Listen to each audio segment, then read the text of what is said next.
வந்திருக்கிறோம்.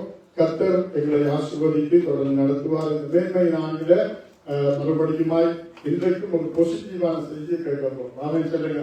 போன யாரை குறித்து பார்த்தோம்? இசைக்கியா ராஜா குறித்து பார்த்தோம். அதுக்கு முதல் யாரை குறித்து பார்த்தோம்?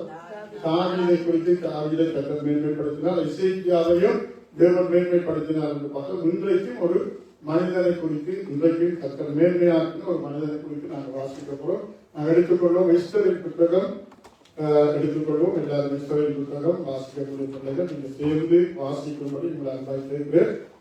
நான் நெடுக சொல்வது கூட பிரசங்க நேரத்தில் மேக்சிமம் சபையில நாங்கள் கர்த்தருக்கு வளர்ந்து காரியங்களை செய்ய வேண்டும் என்று வாஞ்சியா இருக்கிறபடினால அந்த அதுக்கேற்ற விதமாக நாங்கள் என்ன செய்வோம், ஆண்டவருடைய சமூகத்துல வார்த்தைகள் நேரம் உங்களுக்கு தெரியாம மற்ற எல்லா காரியத்திலும் காரணமாக எனக்கு ஆராதனை கைவிட பிரச்சனை இல்லை. வார்த்தை நேரத்துல நான் ஒருவர் தான் பேசுறேன், நீங்க கேட்பீங்க.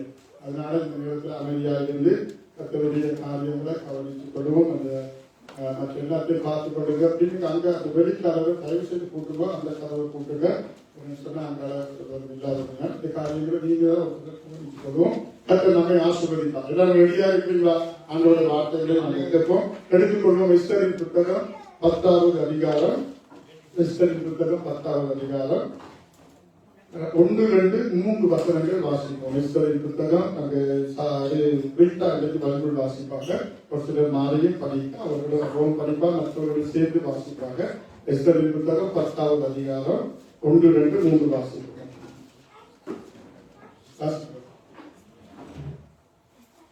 எடுத்துட்டீங்கன்னா வாசிக்கமா கூட விருப்பம் இல்லைன்னா கொடுங்க.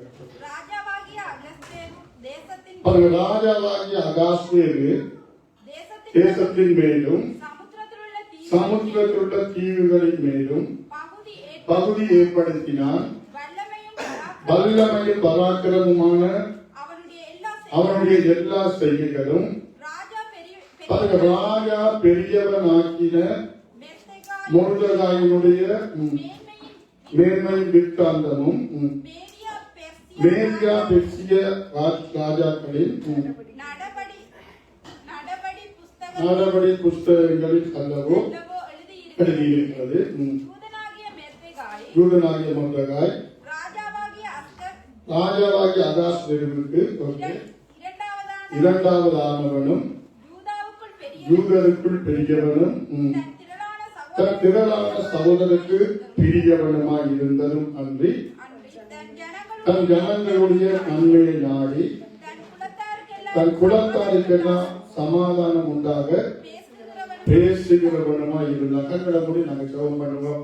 நல்ல பிதாவே, உங்களை நன்றியோடு சோதரிக்கிறோம், துதிக்கிறோம், உங்களை போற்றுகிறோம், உங்களை வாழ்த்துகிறோம். நீ பெரியவராய் இருந்து தொடர்ந்து ஆண்டவரே பெரிய காரியங்களை செய்யப்படும் இந்த நல்ல கிருபைகளுக்காக இலக்கத்திற்காக நன்றி. வாசிக்கப்பட்ட இந்த வேத பகுதியை உங்களுடைய கருத்துல நாங்கள் ஒப்புக் கொடுக்கிறோம். கூட இருந்து ஆண்டவரே வாசிக்கப்பட்ட வேத பகுதியினூடாக எங்களை தொடர்ந்து வழிநடத்தும் ஆசீர்வதியும் உங்களுடைய அன்பின் கருத்துல ஒப்புக் கொடுக்கிறோம். இயேசுவின் நாமத்தை செபிக்கிறோம் நல்ல பிதாவே. ஆமென், ஆமென், ஆமென்.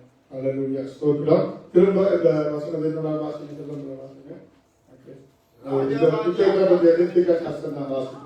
ராஜாவாகிய அகாஸ்வேரு தேசத்தின் மேலும் சமுத்திரத்திலுள்ள தீவுகளின் மேலும் பகுதி ஏற்படுத்தினார். வல்லமையும் பராக்கிரமுமான அவருடைய எல்லா செய்கைகளும் ராஜா பெரியவனாக்கின மொர்தெகாயினுடைய மேன்மையின் வித்தாந்தமும்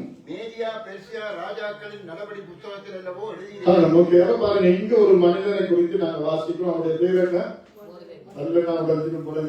மொர்தெகாய் என்று சொல்லப்பட்டிருக்கிறது. இப்ப என்ன பிரச்சனைன்னா கவனிங்க, இந்த புத்தகத்துல இந்த எஸ்தர் புத்தகம் எல்லாருக்கும் தெரியும். நாங்கள் எஸ்தரை குறித்து வாசித்திருக்கிறோம். அதுபடினால இந்த புத்தகத்தில் நிறைய காரியங்களை நாங்கள் வாசிக்க போவதில்லை. இந்த மொர்தெகாயை கர்த்தர் மேன்மைப்படுத்தினார். அது அந்த ராஜ்யத்தில் அகாஸ்வேரு என்ற ராஜாவுல அவர் இரண்டாவது ஆளாக மேன்மைப்படுத்தினார். அவருடைய மேன்மையின் விற்காந்தம் என்ன சொல்றது, அது அதாவது அவனுடைய பிரகடனப்படுத்தினார். அவருடைய விவரம் அவனை குறித்து அவருடைய மேன்மையாக்கின எல்லா விவரம் டீட்டெயில்ஸ் எல்லாம் அப்படியே சொல்ல முடியும். அதெல்லாம் எங்க எழுதியிருக்கான்? நீதிய பெரிய ராஜாக்களில் நம்ம பாருங்க, அந்த நாட்களில ஒவ்வொரு ராஜாக்களை குறித்த புத்தகங்களை எழுதியிருப்பாங்க. அப்ப அதுகள்ல நிறைய இருக்கும். அதுபோல யூத வரலாற்று ஆசிரியர்கள் இருக்கிறாங்க. அவங்க யூதர்களை குறித்த சரித்திர காரியங்கள் புத்தகங்கள் இருக்கும். அதெல்லாம் நல்ல புத்தகங்கள். அப்ப அதுகள்ல இதை குறித்த விவரங்கள் அதிகமாக இருக்கும். ஆனா இந்த இஸ்தர் புத்தகத்தில் முருதகாயை அவனை வேதம் என்ன சொல்றது, மேன்மையின் வித்தாந்தம். அப்ப அந்த கத்தர் என்ன செஞ்சிருக்கா சொல்லுங்க, முருதகாயை கத்தர் மேன்மைப்படுத்தினார். அடுத்தவர்களுக்கு விருப்பம் நாணயங்கள் முருதகாயை கூட மேன்மைப்படுத்தப்பட அவன் எப்படி மேன்மைப்படுத்தப்பட்டான், அவனுடைய மேன்மையை அடைய முடியாதபடி அவனுடைய வாழ்க்கையில என்ன தடை இருந்தது என்று பார்க்கணும். வளமே நாங்க பார்ப்போம், ஒரு மன்னன் மேன்மை அடைவதற்கு அவன் என்ன செய்தான். ஆனா கத்தர் அவனை ஏற்கனவே மேன்மையாக வைக்கிறதுக்கான திட்டங்களை செய்திருந்தார். இவன் மேன்மை அடைய முடியாதபடி அவனுக்கு விரோதமான சத்துருவினுடைய போராட்டம் இருந்தது. பாருங்க, சில நான் 3 வாரத்துல எசேக்கியாவை தாவீதை குறித்து பார்க்கும்போது அவர்கள் எப்படி மேன்மையை கண்டார்கள் என்று அவர்கள் செய்த காரியத்தினால மேன்மை கிடைச்சது. அதே நேரம் தேவன் எங்களை குறித்து ஒரு மேன்மையான திட்டத்தை வச்சிருப்பார். அந்த மேன்மையான திட்டத்தை நாங்கள் அடைய முடியாதபடி யார் எங்களுக்கு விரோதமாக இருப்பான், பிசாசு அல்லது சத்துரு விரோதமாக இருப்பான். இந்த சத்துருவின் தடைகளை எப்படி முருதகாய் மேற்கொண்டான் அல்லது தேவன் எப்படி அந்த முருதகாயை மேன்மைப்படுத்தும்படி சத்துருவின் கிரியைகளை தேவன் அகற்றி போட்டார் என்று அன்றைக்கு தியானிக்கப்படும். அப்போ ஒரு காரியம் நினைச்சு கொள்ளுங்க, நீங்க ஒருவேளை மேன்மை அடையக்கூடிய எல்லா வழிகளிலும் உங்களை ஒப்பு கொடுத்தாலும் நாங்கள் மேன்மையை காண முடியாதபடி யாரு நமக்கு விரோதமாக இருக்கிறான், பிசாசு நம்முடைய மேன்மைகளை எடுத்துக்கொண்டான். அவன் எடுத்துக்கொண்டான் அந்த இடத்தை. அதைத்தான் நிலைக்கு பார்க்கப்படும். அப்படின்னால வித்தியாசமான காரியங்களை தியானிப்போம். சரித்திர புத்தகம் கொண்டு கொஞ்சம் மேக்சிமம் உங்களுக்கு முழு விவரங்கள் சொன்னாலும் அப்பப்ப சிலதை காட்டி கூட நான் போன வாரம் ரொம்ப பெரிய செய்தி. ஆனா சில பிள்ளைகள் வந்து சொன்னீங்க, தாய் கூடினாலும் நீங்க நல்ல செய்திகளா அதனால மேக்சிமம் அன்றைக்கு அந்த நேரத்தை கொஞ்சம் கருத்துல கொண்டு காரியங்களை நாங்க செய்வோம். கத்த நல்லவர். ஓகே, அப்ப இந்த எஸ்தர் புத்தகத்துல நாங்க முருதகாயை குறித்து பார்த்தோம். முருதகாய் யாருன்னு சொன்னா எங்களுக்கு தெரியும், எஸ்தருடைய அவர் ஒரு அண்ணன் முறை. ஆனாலும் அந்த எஸ்தரை அவர் மகளாக எடுத்து வளர்த்தார். எப்படி இந்த புத்தகத்துல எஸ்தர் ராஜாத்தியை இந்த அரண்மனைகளை கொண்டு போய் ராஜாத்துடைய மனைவியாக்கி அதன் மூலமாக 127 நாடுகளில் அழிக்கப்படுகின்ற யூதர்களை அந்த எஸ்தர் மூலமாக விடுதலை ஆக்குவதற்கு எஸ்தரை பார்க்கிறோம். இந்த முருதகாய் என்ன செய்தார்னா பின்னுக்கு பலத்த உதவியா இருந்தார். சொல்ல போனா 2 பேரும் சேர்ந்துதான் இந்த காரியங்களை செய்தாங்க. எஸ்தர் அரண்மனைக்குள்ளே போகிறார். முருதகாயின் அரண்மனை வாசலில் வேலைக்காரனாக அல்லது காவலாளியாக வேலை செய்தவன். ஆனா இப்ப எங்க வந்துட்டான்னு சொல்லுங்க, இப்ப ராஜாவுக்கு அடுத்த வசனத்துல யூதனாகிய முருதகாய் ராஜாவாகிய அகாஸ்வேருவுக்கு 2வதானவனும் யூதருக்குள்ளே பெரியவனும் இந்த திரளான சவுலுக்கு பிரியமானவனுமாயிருந்து தன் ஜனங்களுடைய நன்மையெல்லாம் நடிப்ப எப்படி இருக்கானா, ராஜ்யபாலத்துல வாசல்ல இருந்தவனி பக்கம் வந்துட்டான். ராஜ்யபாலத்துல 2வது இடத்துக்கு வந்துட்டான். அங்க அடிமைத்தனத்துல கொண்டு போகப்பட்ட எகிப்துக்கு கொண்டு போகப்பட்ட யோசேப்பு அடிமையாய் கொண்டு போய் இருந்தவன் கடைசியில் எங்க வந்தான், ராஜாவுக்கு அடுத்த ஸ்தானத்துல வந்தான். அப்ப தேவன் எங்களை அந்த ஸ்தானத்துல வச்சு பார்க்கும்போது எங்களை அந்த ஸ்தானத்துல விடாம இந்த புத்தகத்துல பாத்தீங்கன்னா இந்த யூதருக்கு விரோதியா இருந்த ஒரு மனிதன் அவன் தான் ராஜாவுக்கு அடுத்ததா இருக்கிறான். ஆனா பாருங்க, கத்தர் எப்படி எல்லா சூழ்நிலைகளையும் மாற்றுகிறார் என்பது மிக முக்கியம். ஒரு காரியத்தை புரிஞ்சு கொள்ளுங்க, எந்த சூழ்நிலைகளையும் எப்பொழுதும் மாறும் என்பதற்கு இந்த முருதகாய் அடையாளம். அதனால எங்களுடைய வாழ்க்கையை சுற்றி இருக்கிற சூழ்நிலைகளை ஒரு நாளும் நீங்க பார்க்க கூடாது. நான் அடிக்கடி சொல்லுங்கள், எங்களை குறித்து தேவன் வச்சுக்கிற திட்டம் தான் தெரிஞ்சு சொல்லுங்க. அதெல்லாம் நாங்க பார்க்கிறோம். எங்களுக்கு வருகிற பாடு ஒரு மேன்மையை நாங்க காணோம்னா என்ன சொல்லுவோம், பல பாடுகள் துன்பங்கள் எல்லாவற்றையும் கடந்துதான் போகணும். எந்த ஒரு மனிதனும் மேன்மையை இலகுடைய அவர்கள் பெற்றுக் கொண்டதாக சரித்திரம் அங்கே இல்லை. அதனால நாங்க சில பாடுகளை சந்திக்க வேணும். அது மாத்திரமல்ல, சில அவமானங்களை சகிக்க வேணும். அவமானங்கள் வரும், ஒன்றும் வராமல் ஏற்கப்பட முடியாது. ஆனா ஒரு விஷயம் புரிஞ்சு கொள்ளுங்க, இந்த முருதகாய் எஸ்தரும் சேர்ந்து அந்த அரண்மனைக்கு அவர்கள் போய் அவர்களை கொண்டு தேவன் பெரிய காரியத்தை செய்து அவர்களை மேன்மைப்படுத்தினாலும் பிசாசுக்கு சத்துருவோட சமரசம் பண்ணக்கூடாது. அதை புரிஞ்சு கொள்ளுங்க. நம்முடைய வாழ்க்கையில என்ன போராட்டம் துன்பம் வந்தாலும் அதை கொடுக்கிறது யாரு, பிசாசு. ஆனா பிசாசோட என்ன செய்யக்கூடாது, சமரசம் பண்ண காம்ப்ரமைஸ் என்று ஒரு சொல்லலாம், ஒரு வார்த்தை. அது ஒரு குறிப்பிட்ட காலம் ஒரு பாஸ்டர்கள் இந்தியாவில் படித்த பேரை மறந்துட்டு ஜோன்சன் மல்லிச்செட்டி நினைக்கிறேன். அவர் தான் ஒரு படிக்கிற போது அடிக்கடி அந்த கொம்பரேஷன் ஒரு வார்த்தை தெரியும், இருந்தாலும் அதுக்கு பிறகு எனக்கு அந்த வார்த்தை ரொம்ப பிடிக்கும். நோ காம்ப்ரமைஸ் சொல்லுங்க. என்னது சமரசம் இல்லை. யாரோட? பிசாசோட சமரசம் நமக்கு இருக்கா? பரவாயில்ல பிசாசு நீ சண்டை பிடிக்காம சமாதானம் இருக்கும்னு சொல்ல முடியுமா? இல்ல. மனிதர்களோட நல்லிணக்கம் என்பது வேற, சமரசம் என்பது வேற. நல்லிணக்கம் என்று சொன்னா இவ்வாறு சில நாடுகள் யுத்தம் வராம பேசி தீர்மானிக்கிறாங்க. பிசாசோடவே நாங்க சமரசம் பண்ணலாமா? எதிரி எப்பவும் யாரு? எதிரிதான். மனிதர்களோட சமாதானமாக பிரச்சனை தான் பேசி தீர்க்கலாம், நல்லிணக்கத்தை ஏற்படுத்தலாம். ஆனா பிசாசோட சமரசம் பண்ணலாமா? இல்ல. அவன் எப்பொழுதுமே எங்களுக்கு என்னவா? அவன் எதிரிதான். என்ன பண்ணா இங்க ஒரு மனிதன் தான் எதிரியா இருந்தாலும் நீங்க யோசிக்கலாம். ஆனா அது பிசாசு என்ன செய்யலாம்? சில மனிதர்களை தன்னுடைய திட்டத்துக்காக பயன்படுத்துகிறான். அப்ப அதை புரிஞ்சு கொள்ளும்.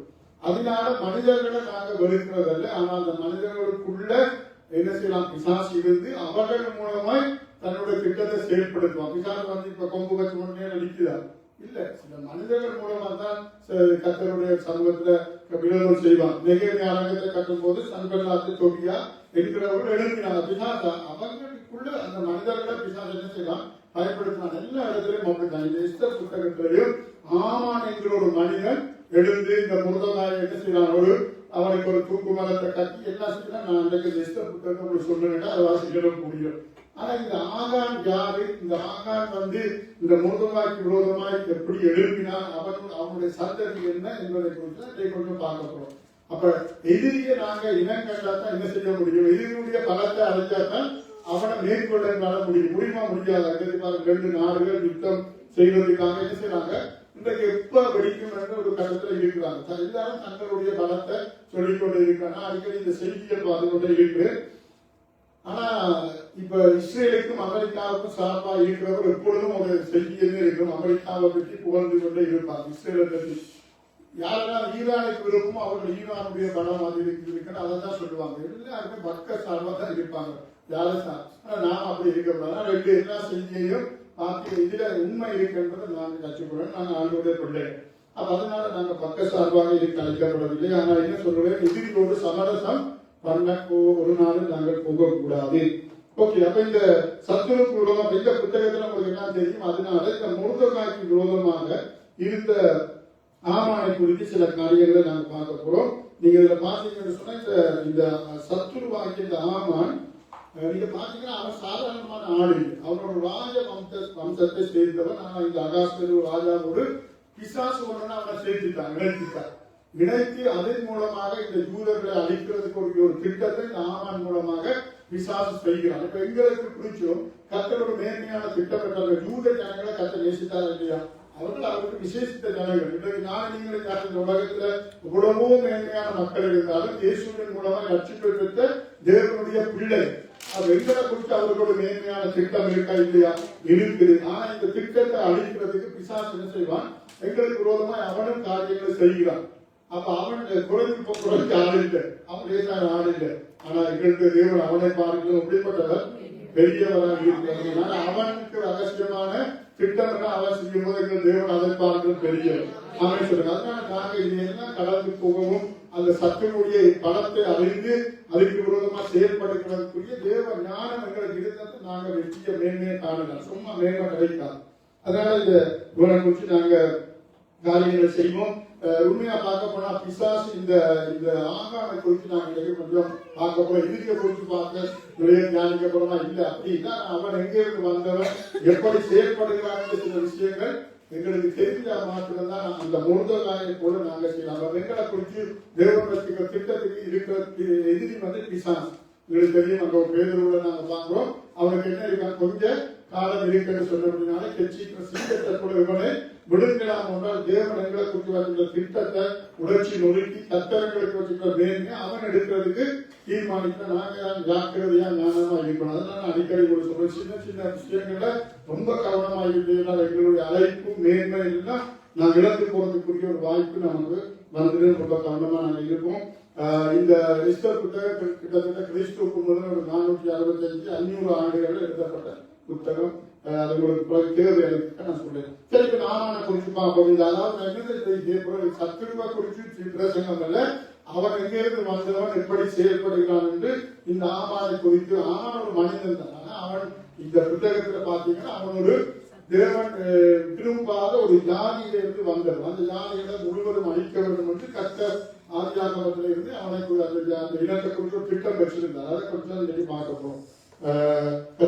இப்ப வாசிப்போம் எஸ்தர் புத்தகத்திலே ஆமானை குறித்து 2 வசனம் வாசிப்போம். 3ஆம் அதிகாரம்.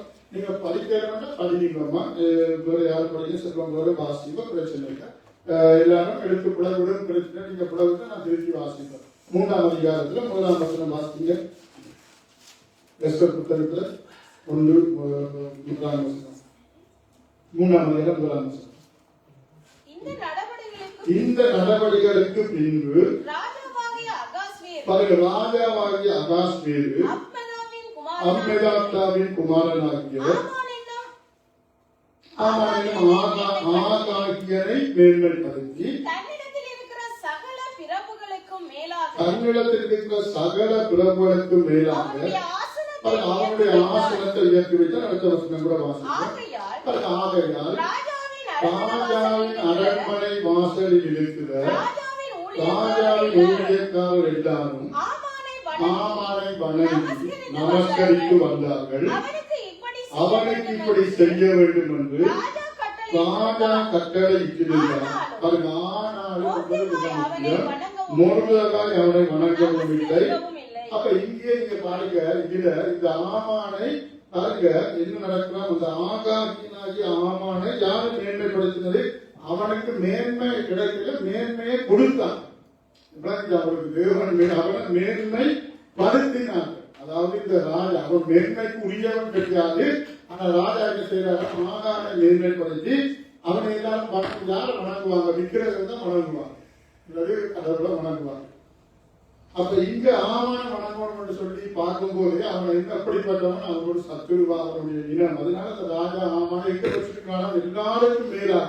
அப்ப ராஜாவுக்கு அடுத்ததா இருக்கிறான். இந்த புத்தகம் முடியும் போது எப்படி முடியுது?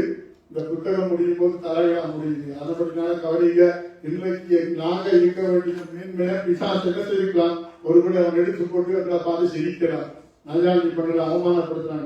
கவலைப்படாதீங்க. நாங்க இந்த பிசாசை எதிர்த்து அவன் எங்களுடைய மேன்மை எங்கே நாம் எடுத்தான், எங்க களவெடுத்தான். இந்த வேதம் சொல்றது திருடவும் கொல்லவும் அழிக்கவும் தான் அவன் வேறு ஒன்றுக்கும் வரான். அதனால நோ காம்ப்ரமைஸ். அதான் நான் சொல்றேன். என்னது? அவனோட சமாளம் இணைந்து மொர்தெகாய். ஆனாலும் மொர்தெகாய் அவனை என்ன செய்யவில்லையா? அனந்தவும் இல்லை, நமஸ்கரிக்கவில்லை. எத்தனை பேர் நமக்கு பிசாசு ஐயோ மாசம் சொல்ல கொடுக்கலாம், பிசாசு சிக்கிவிட்டு நீ என்னோட சண்டை பிடிக்காத பிசாசோட கைக்க முடியுமா? அரசு மட்டும் வேதம் என்ன சொல்றது? பிசாசுக்கு எதிர்த்து நில்லுங்கள், அப்பொழுது அவன் உங்களை விட்டு ஓடி போவான். அரசு மட்டும் பிசாசோடு சமரசம். நான் இப்ப அதாவது இன்றைக்கு உலகத்துல நடக்கிற காரியங்களை நாங்க வேதத்தை அறிந்திருக்கிற மக்கள் வேதாகம கண்ணோட்டத்துல நான் பார்ப்பேன். உலகத்தை உண்மையா பார்க்க போனா இப்ப நான் இதுல அரசியல் பேசல, ஒரு நாட்டை குறித்து சப்போர்ட்டா சொல்லக்கூடாது. ஆனா இன்றைக்கு நடக்கிற சில யுத்தங்களை கர்த்தர் அனுமதிச்சிருக்கிறார். நாங்க சமாதானத்துக்காக ஜெபிக்கிறோம், நல்லதுதான். நாம ஜெபிக்கிறதுக்கு என்ன காரணம் சொல்லுங்க? குறித்து கொண்டு ஜெபிக்கணும். சும்மா தேசத்துல யுத்தம் நடக்கலாம் வரக்கூடாதுன்னு ஜெபிப்போம், அது பிரச்சனை இல்லை. ஆனா சில விஷயங்கள் தேவன் நியமித்தது நடந்துதான் ஆக வேண்டும். இப்ப நாங்க ஒரு விதத்துல நான் உங்களுக்கு இப்ப நாங்க தேவ பிள்ளைகளா இருக்கிறோம், வெளியில இருக்கிறவங்களோடு வேத கடற்கரை புறஜாதி மக்களோடு ரொம்ப கவனமா யுத்தத்தை குறித்து பேசணும். உங்களுக்கு தெரியாத இருக்க கூப்பிடாது. இப்ப நான் என்ன குறித்து பேசுவேன், எனக்கு அதை குறித்து சில விஷயங்கள் தெரிஞ்சிருந்தாங்க. இப்ப அமெரிக்கா செய்ய கேட்டு போன எல்லாருக்கும் அவங்களுடைய விருப்ப வெறுப்ப சொல்றதுக்கு நியூஸ்லயே துணிஞ்சு வாசிக்கலாம். நாங்க பயமா இருக்கு. இப்ப அமெரிக்கா ஈரான் அழிக்க வேணும்னு நிக்கிறதுக்கு ரீசனான எனக்கு தெரியும். ஏனென்றா அவர் என்ன செய்யறாங்க? அணு ஆயுதங்களை எங்க செய்யறாங்க தெரியுமா? அண்டர் கிரவுண்ட்ல செய்யறாங்க. விசாரணை அண்டர் கிரவுண்ட்ல என்ன செய்வாங்க?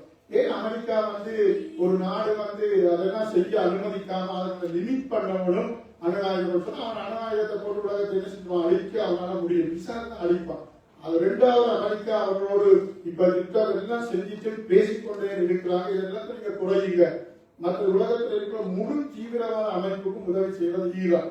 ரெண்டாவது காரணம் அமெரிக்கா. நாங்க சும்மா ஐயோ ஈரான் அப்படின்னா பேசக்கூடாது. நான் என்ன பார்த்தா நிறைய கொமெண்ட்ஸ் எல்லாம் எழுதுவாங்க, கமெண்ட் எழுதுவாங்க, எல்லாம் சும்மா அவனுக்கு எது விருப்பமோ அதை எழுதுவாங்க. ஆனா நான் அப்படி பார்க்கறது இல்லை. இப்ப நாங்க தேவ பிள்ளைகள் என்ன சொல்லணும், உலகத்தில் நடக்கிற காரியம் வேதத்தை குறிச்சு எல்லாம் தெளிவங்களுக்கு இதுக்கு ஒரு ஜெபத்துல இதை ஜெபிக்கணும், இதை ஜெபிக்க சும்மா ஒரே வார்த்தைகளை திருப்ப திருப்ப பேசுறது அதுக்கு உதவாது. நான் அதிகமா டைம் எடுக்கணும்னா பிரசங்கத்துக்கு தான். ஆனா இன்னைக்கு நமக்கு என்ன பிரச்சனைனா பிரசங்கம் கொஞ்சம் போயிட்டு தான் பிரச்சனை. அதெல்லாம் சொல்லிட குறைய சொல்றோம். மற்ற எத்தனையோ காரியத்தை நாங்க சுருக்கலாம செய்வதில்லை. கர்த்தருடைய வார்த்தையை கொஞ்சம் கேட்கும்போது கஷ்டம் தான். சில விஷயம் இருந்தாலும் எல்லாத்தையும் நாம் நேரம் குறிப்பிட்ட காரியத்தை செய்து முடிக்கணும்ன்றது நல்லது. அதை பற்றி நான் தவறு சொல்லல.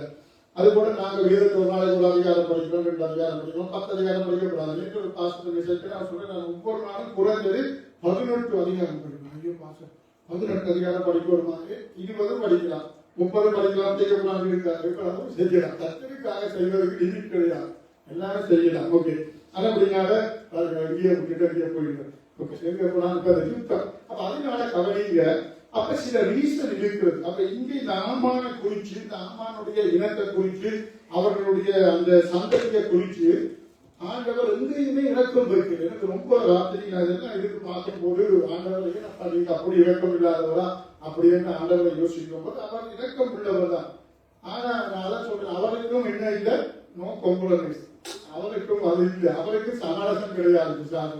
அவர் யாரையெல்லாம் ஆண்டவர் அழிக்க வேண்டும், கானானுக்கு போன அந்த ஜனங்களை இஸ்ரவேல் மக்களை கொண்டு போய் அங்க உள்ள 7 ஜாதி, அதிகமா ஜாதி இருந்தது, ஒரு முக்கியமான 7 ஜாதிகளை ஆண்டவர் என்ன சொன்னார், அவருக்கு இறக்கமே பாராட்டாம ஒன்றும் கூடாம அடிச்சு போடுங்க.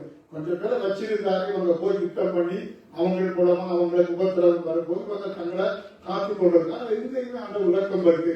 அதனால புரிஞ்சு கொள்ளுங்க, நமக்கு விரோதமாக எங்களுடைய மேன்மையை அடைய முடியாம எழுப்புகிற எல்லா சத்துருவோடும் நமக்கு என்ன கிடையாது, சமரசம் ஒரு நாளும் கிடையாது. அதை நாங்க மேற்கொண்டுதான் ஆகும். நம்ம இந்த மொர்தெகாய் என்ன செய்யலாம், அந்த ராஜாவுக்கு அடுத்தவனா இருக்கிறான், வேலைக்காரன் வாசல் இருக்கிறான், ஆனாலும் என்ன செய்யல, அவன் வணங்கா. அதை சொல்ல இன்றைக்கு இங்கதான் எல்லா மக்களோட நான் போவேன், அவர்களோட ஐக்கியம் இருக்கு, அவர்களுடைய தெய்வத்தையோ அவர்களுடைய மேன்மைகளை நான் என்ன செய்ய மாட்டேன், ஒரு நாள் ஒரு வீதம் வச்சிருப்பேன். அதெல்லாம் நான் பொதுவா சொல்றேன். தாவீது கூட சொல்றேன், நான் அந்நிய தேவனுடைய பேரை நாமத்தை கூட உச்சரிக்க மாட்டேன். தாவீதோட கருத்து அது நமக்கு அவசியம் இல்லை. அவர்களை இந்த விதத்துல மேம்படுத்த அவசியம் இல்லை. ஆனா அவர்களுடைய யுத்த காரியங்களை நாங்க தந்திரங்களை அறிஞ்சு பண்றோம். அப்பதான் நாங்க ஜெயிக்க முடியும். சரி, அப்ப அப்படினால போவோம். சரி, நாமான குறிச்சு பார்த்தோம். அவன் எப்படிப்பட்டவனா, ஆகாகியனாகி ஆமான் என்று வேதம் சொல்றார். ஆகாகியன் என்றால் நீங்க யாருன்னு பாத்தீங்கன்னா, நாளைக்கு உங்களுக்கு வசனங்களை வாசிக்க நேரம் இல்லை. இன்னொரு வசனம் வாசிக்கும் இந்த எஸ்தர் புத்தகத்தில். ஆமான் எப்படிப்பட்டவன் என்று சொன்னால் 8ஆம் வசனம் 3-5 வாசிங்க. 8ஆம் அதிகாரத்துல 3வது 5வது வசனம் 2 மாதம் படிங்க. ஒருவனுக்கு முடியாட்டிக்கு நாங்கள் என்னுடைய பார்ட் 2 அடுத்த கிழமை கூட செய்வோம். அப்ப எங்களுக்கு ஈஸியா இருக்கும்னு நினைத்து 8ஆம் அதிகாரம் 3வது 5வது வசனம் வாசிங்க இதே எஸ்தர் புத்தகத்துல. பின்னும் ராஜமுகத்தில் பேசி அவன் பாதங்களில் விழுந்து அழுது, ஆகாகியனான ஆமானின் தீவினையையும் அவன் யூதருக்கு விரோதம் செய்த யோசனையும் யோசித்த யோசனையும் பரிகரிக்க அதை இல்லாமல் கொண்ட விண்ணப்பம் பண்ணினார். 5ஆம் வசனம் வாசிப்போம். ராஜாவுக்கு சித்தமாயிருந்து அவர் சமூகத்தில் எனக்கு கிருபை கிடைத்தது. கிருபை கிடைத்து ராஜ சமூகத்தில் நான் சொல்லும் வார்த்தை சரியென்று காணப்பட்டு அவருடைய கண்களுக்கு நான் பிரியமாக இருந்தால் ராஜாவின் நாடுகளில் எல்லாம் இருக்கிற யூதரை அழிக்க வேண்டும் என்று அம்மையாத்தாவின் குமாரனாகிய ஆமான் என்னும் தீவினையாய் எழுதின கட்டளைகள் செல்லாமல் போகும் பண்ணும்படி எழுதி அனுப்பப்பட வேண்டும்.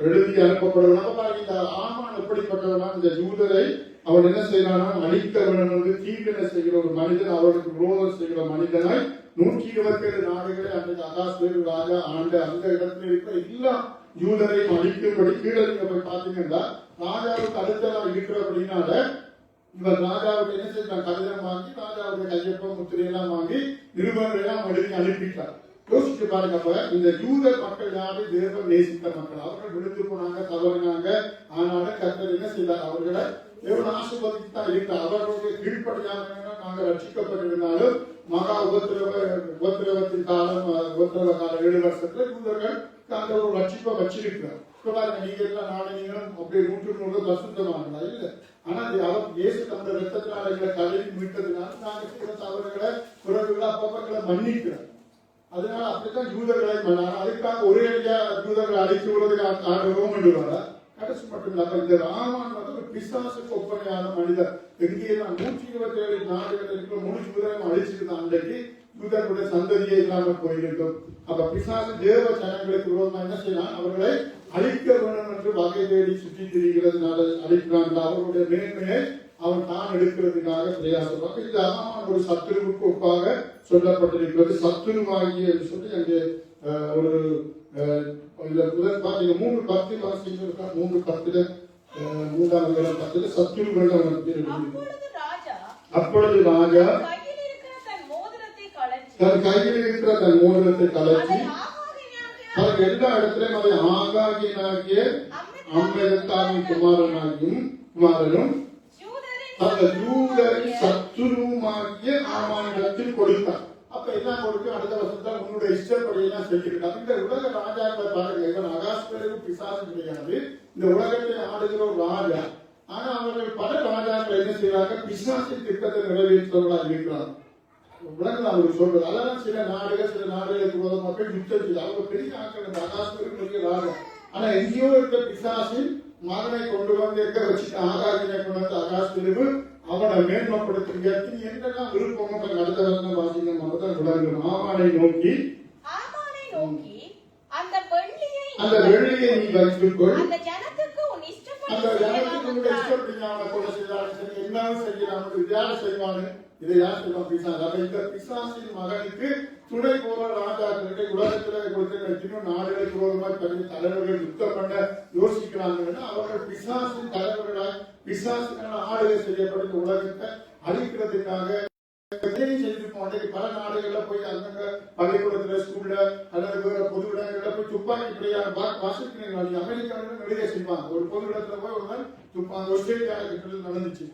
அவர்கள சைக்கோ, அவர்கள் பிசாசு நாடுகள் நம்ம போய் அப்படி காரியம் செய்யலாம். இப்ப சில ராஜாக்களும் இப்படிதான் பிசாசு தன்னுடைய ஆதிக்கத்தை கொண்டு வந்து அவர்கள் மூலமா இந்த உலகத்தை அழிக்கிறதுக்காக இருக்கிறதுனாலதான் சில நாட்டு தலைவர்கள் போய் அவர்களை நீ யுத்தம் பண்ணாத, நான் எல்லாரையும் உன்னை அழிச்சுடுவேன் செய்கிறது. இதுதான் இந்த உலகத்துல நடக்குது. அப்பதான் நாங்க அதை புரிஞ்சு கொள்ளணும். ஆனா எந்த யுத்தத்திலையும் எல்லா நாட்டிலையும் என்ன நடக்கும்? அப்பாவி மக்கள் மறிப்பார், ஒண்ணுமே செய்ய முடியாது. ஆனா சில யுத்தங்களை தேவன் செய்துதான் ஆக வேண்டி இருக்கிறது. அப்படின்னா அதை நான் வரையில அதை புரிஞ்சு கொள்ளணும். சில பேர் ஆகாகியனை குறித்து பார்த்தோம். எல்லா இடத்திலும் பார்த்து ஆகாகியனாகிய ஆமான் என்று சொல்லப்பட்டிருக்கிறது. எத்தனை பேருக்கு இந்த ஆகாகியன் என்று வேறு ஏதாவது ஞாபகம் வருது? அவங்களுக்கு எங்க வருது உங்களுக்கு? பாருங்க, இந்த ஆகாக்களுக்கு ஒரு ராஜா. அப்ப இந்த ஆகாகியன் என்கிறது கவனிங்க. நான் நீங்கள் போய் நெச்சிடுவேன் பாருங்க. நான் இதெல்லாம் பார்த்துதான் இந்த செய்தியை ஆயத்தப்படுத்துவேன். ஆகாகியன் என்று சொல்றது ஆகா ஒரு ராஜா.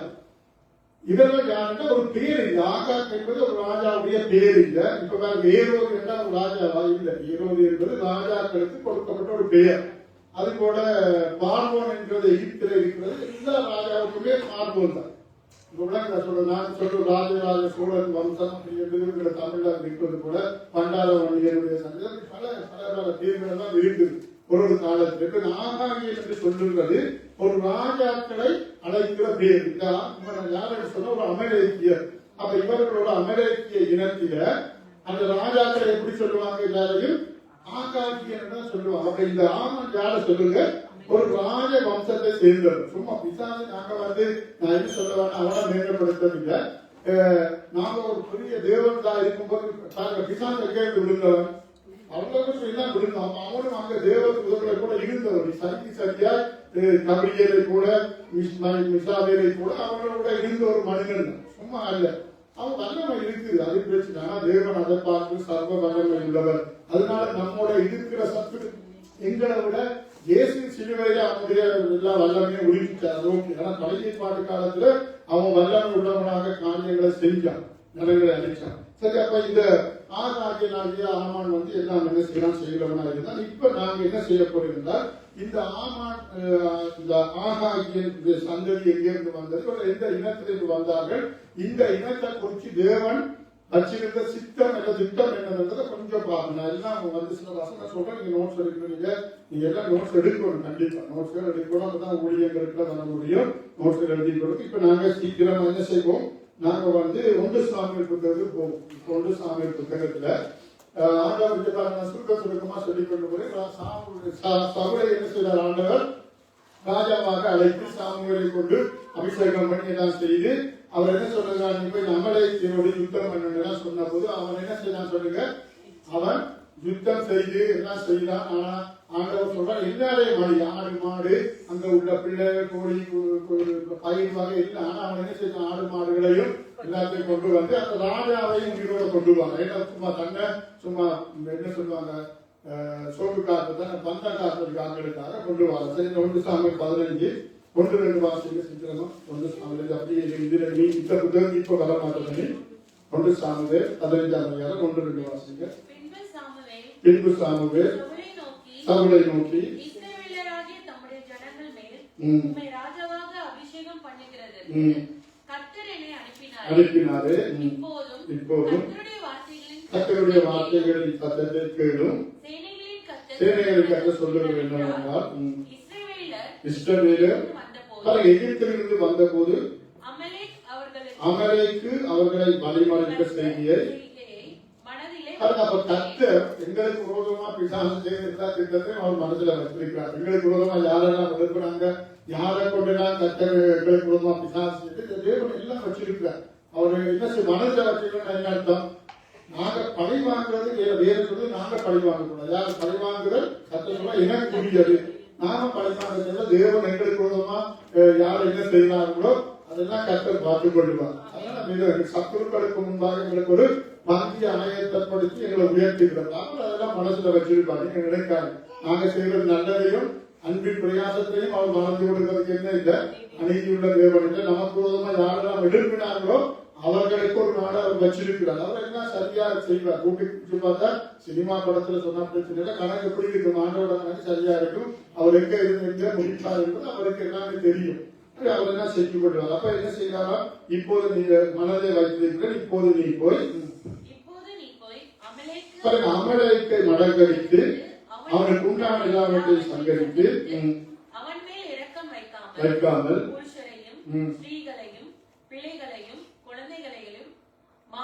மாடுகளையும் ஆடுகளையும் ஒட்டகங்களையும்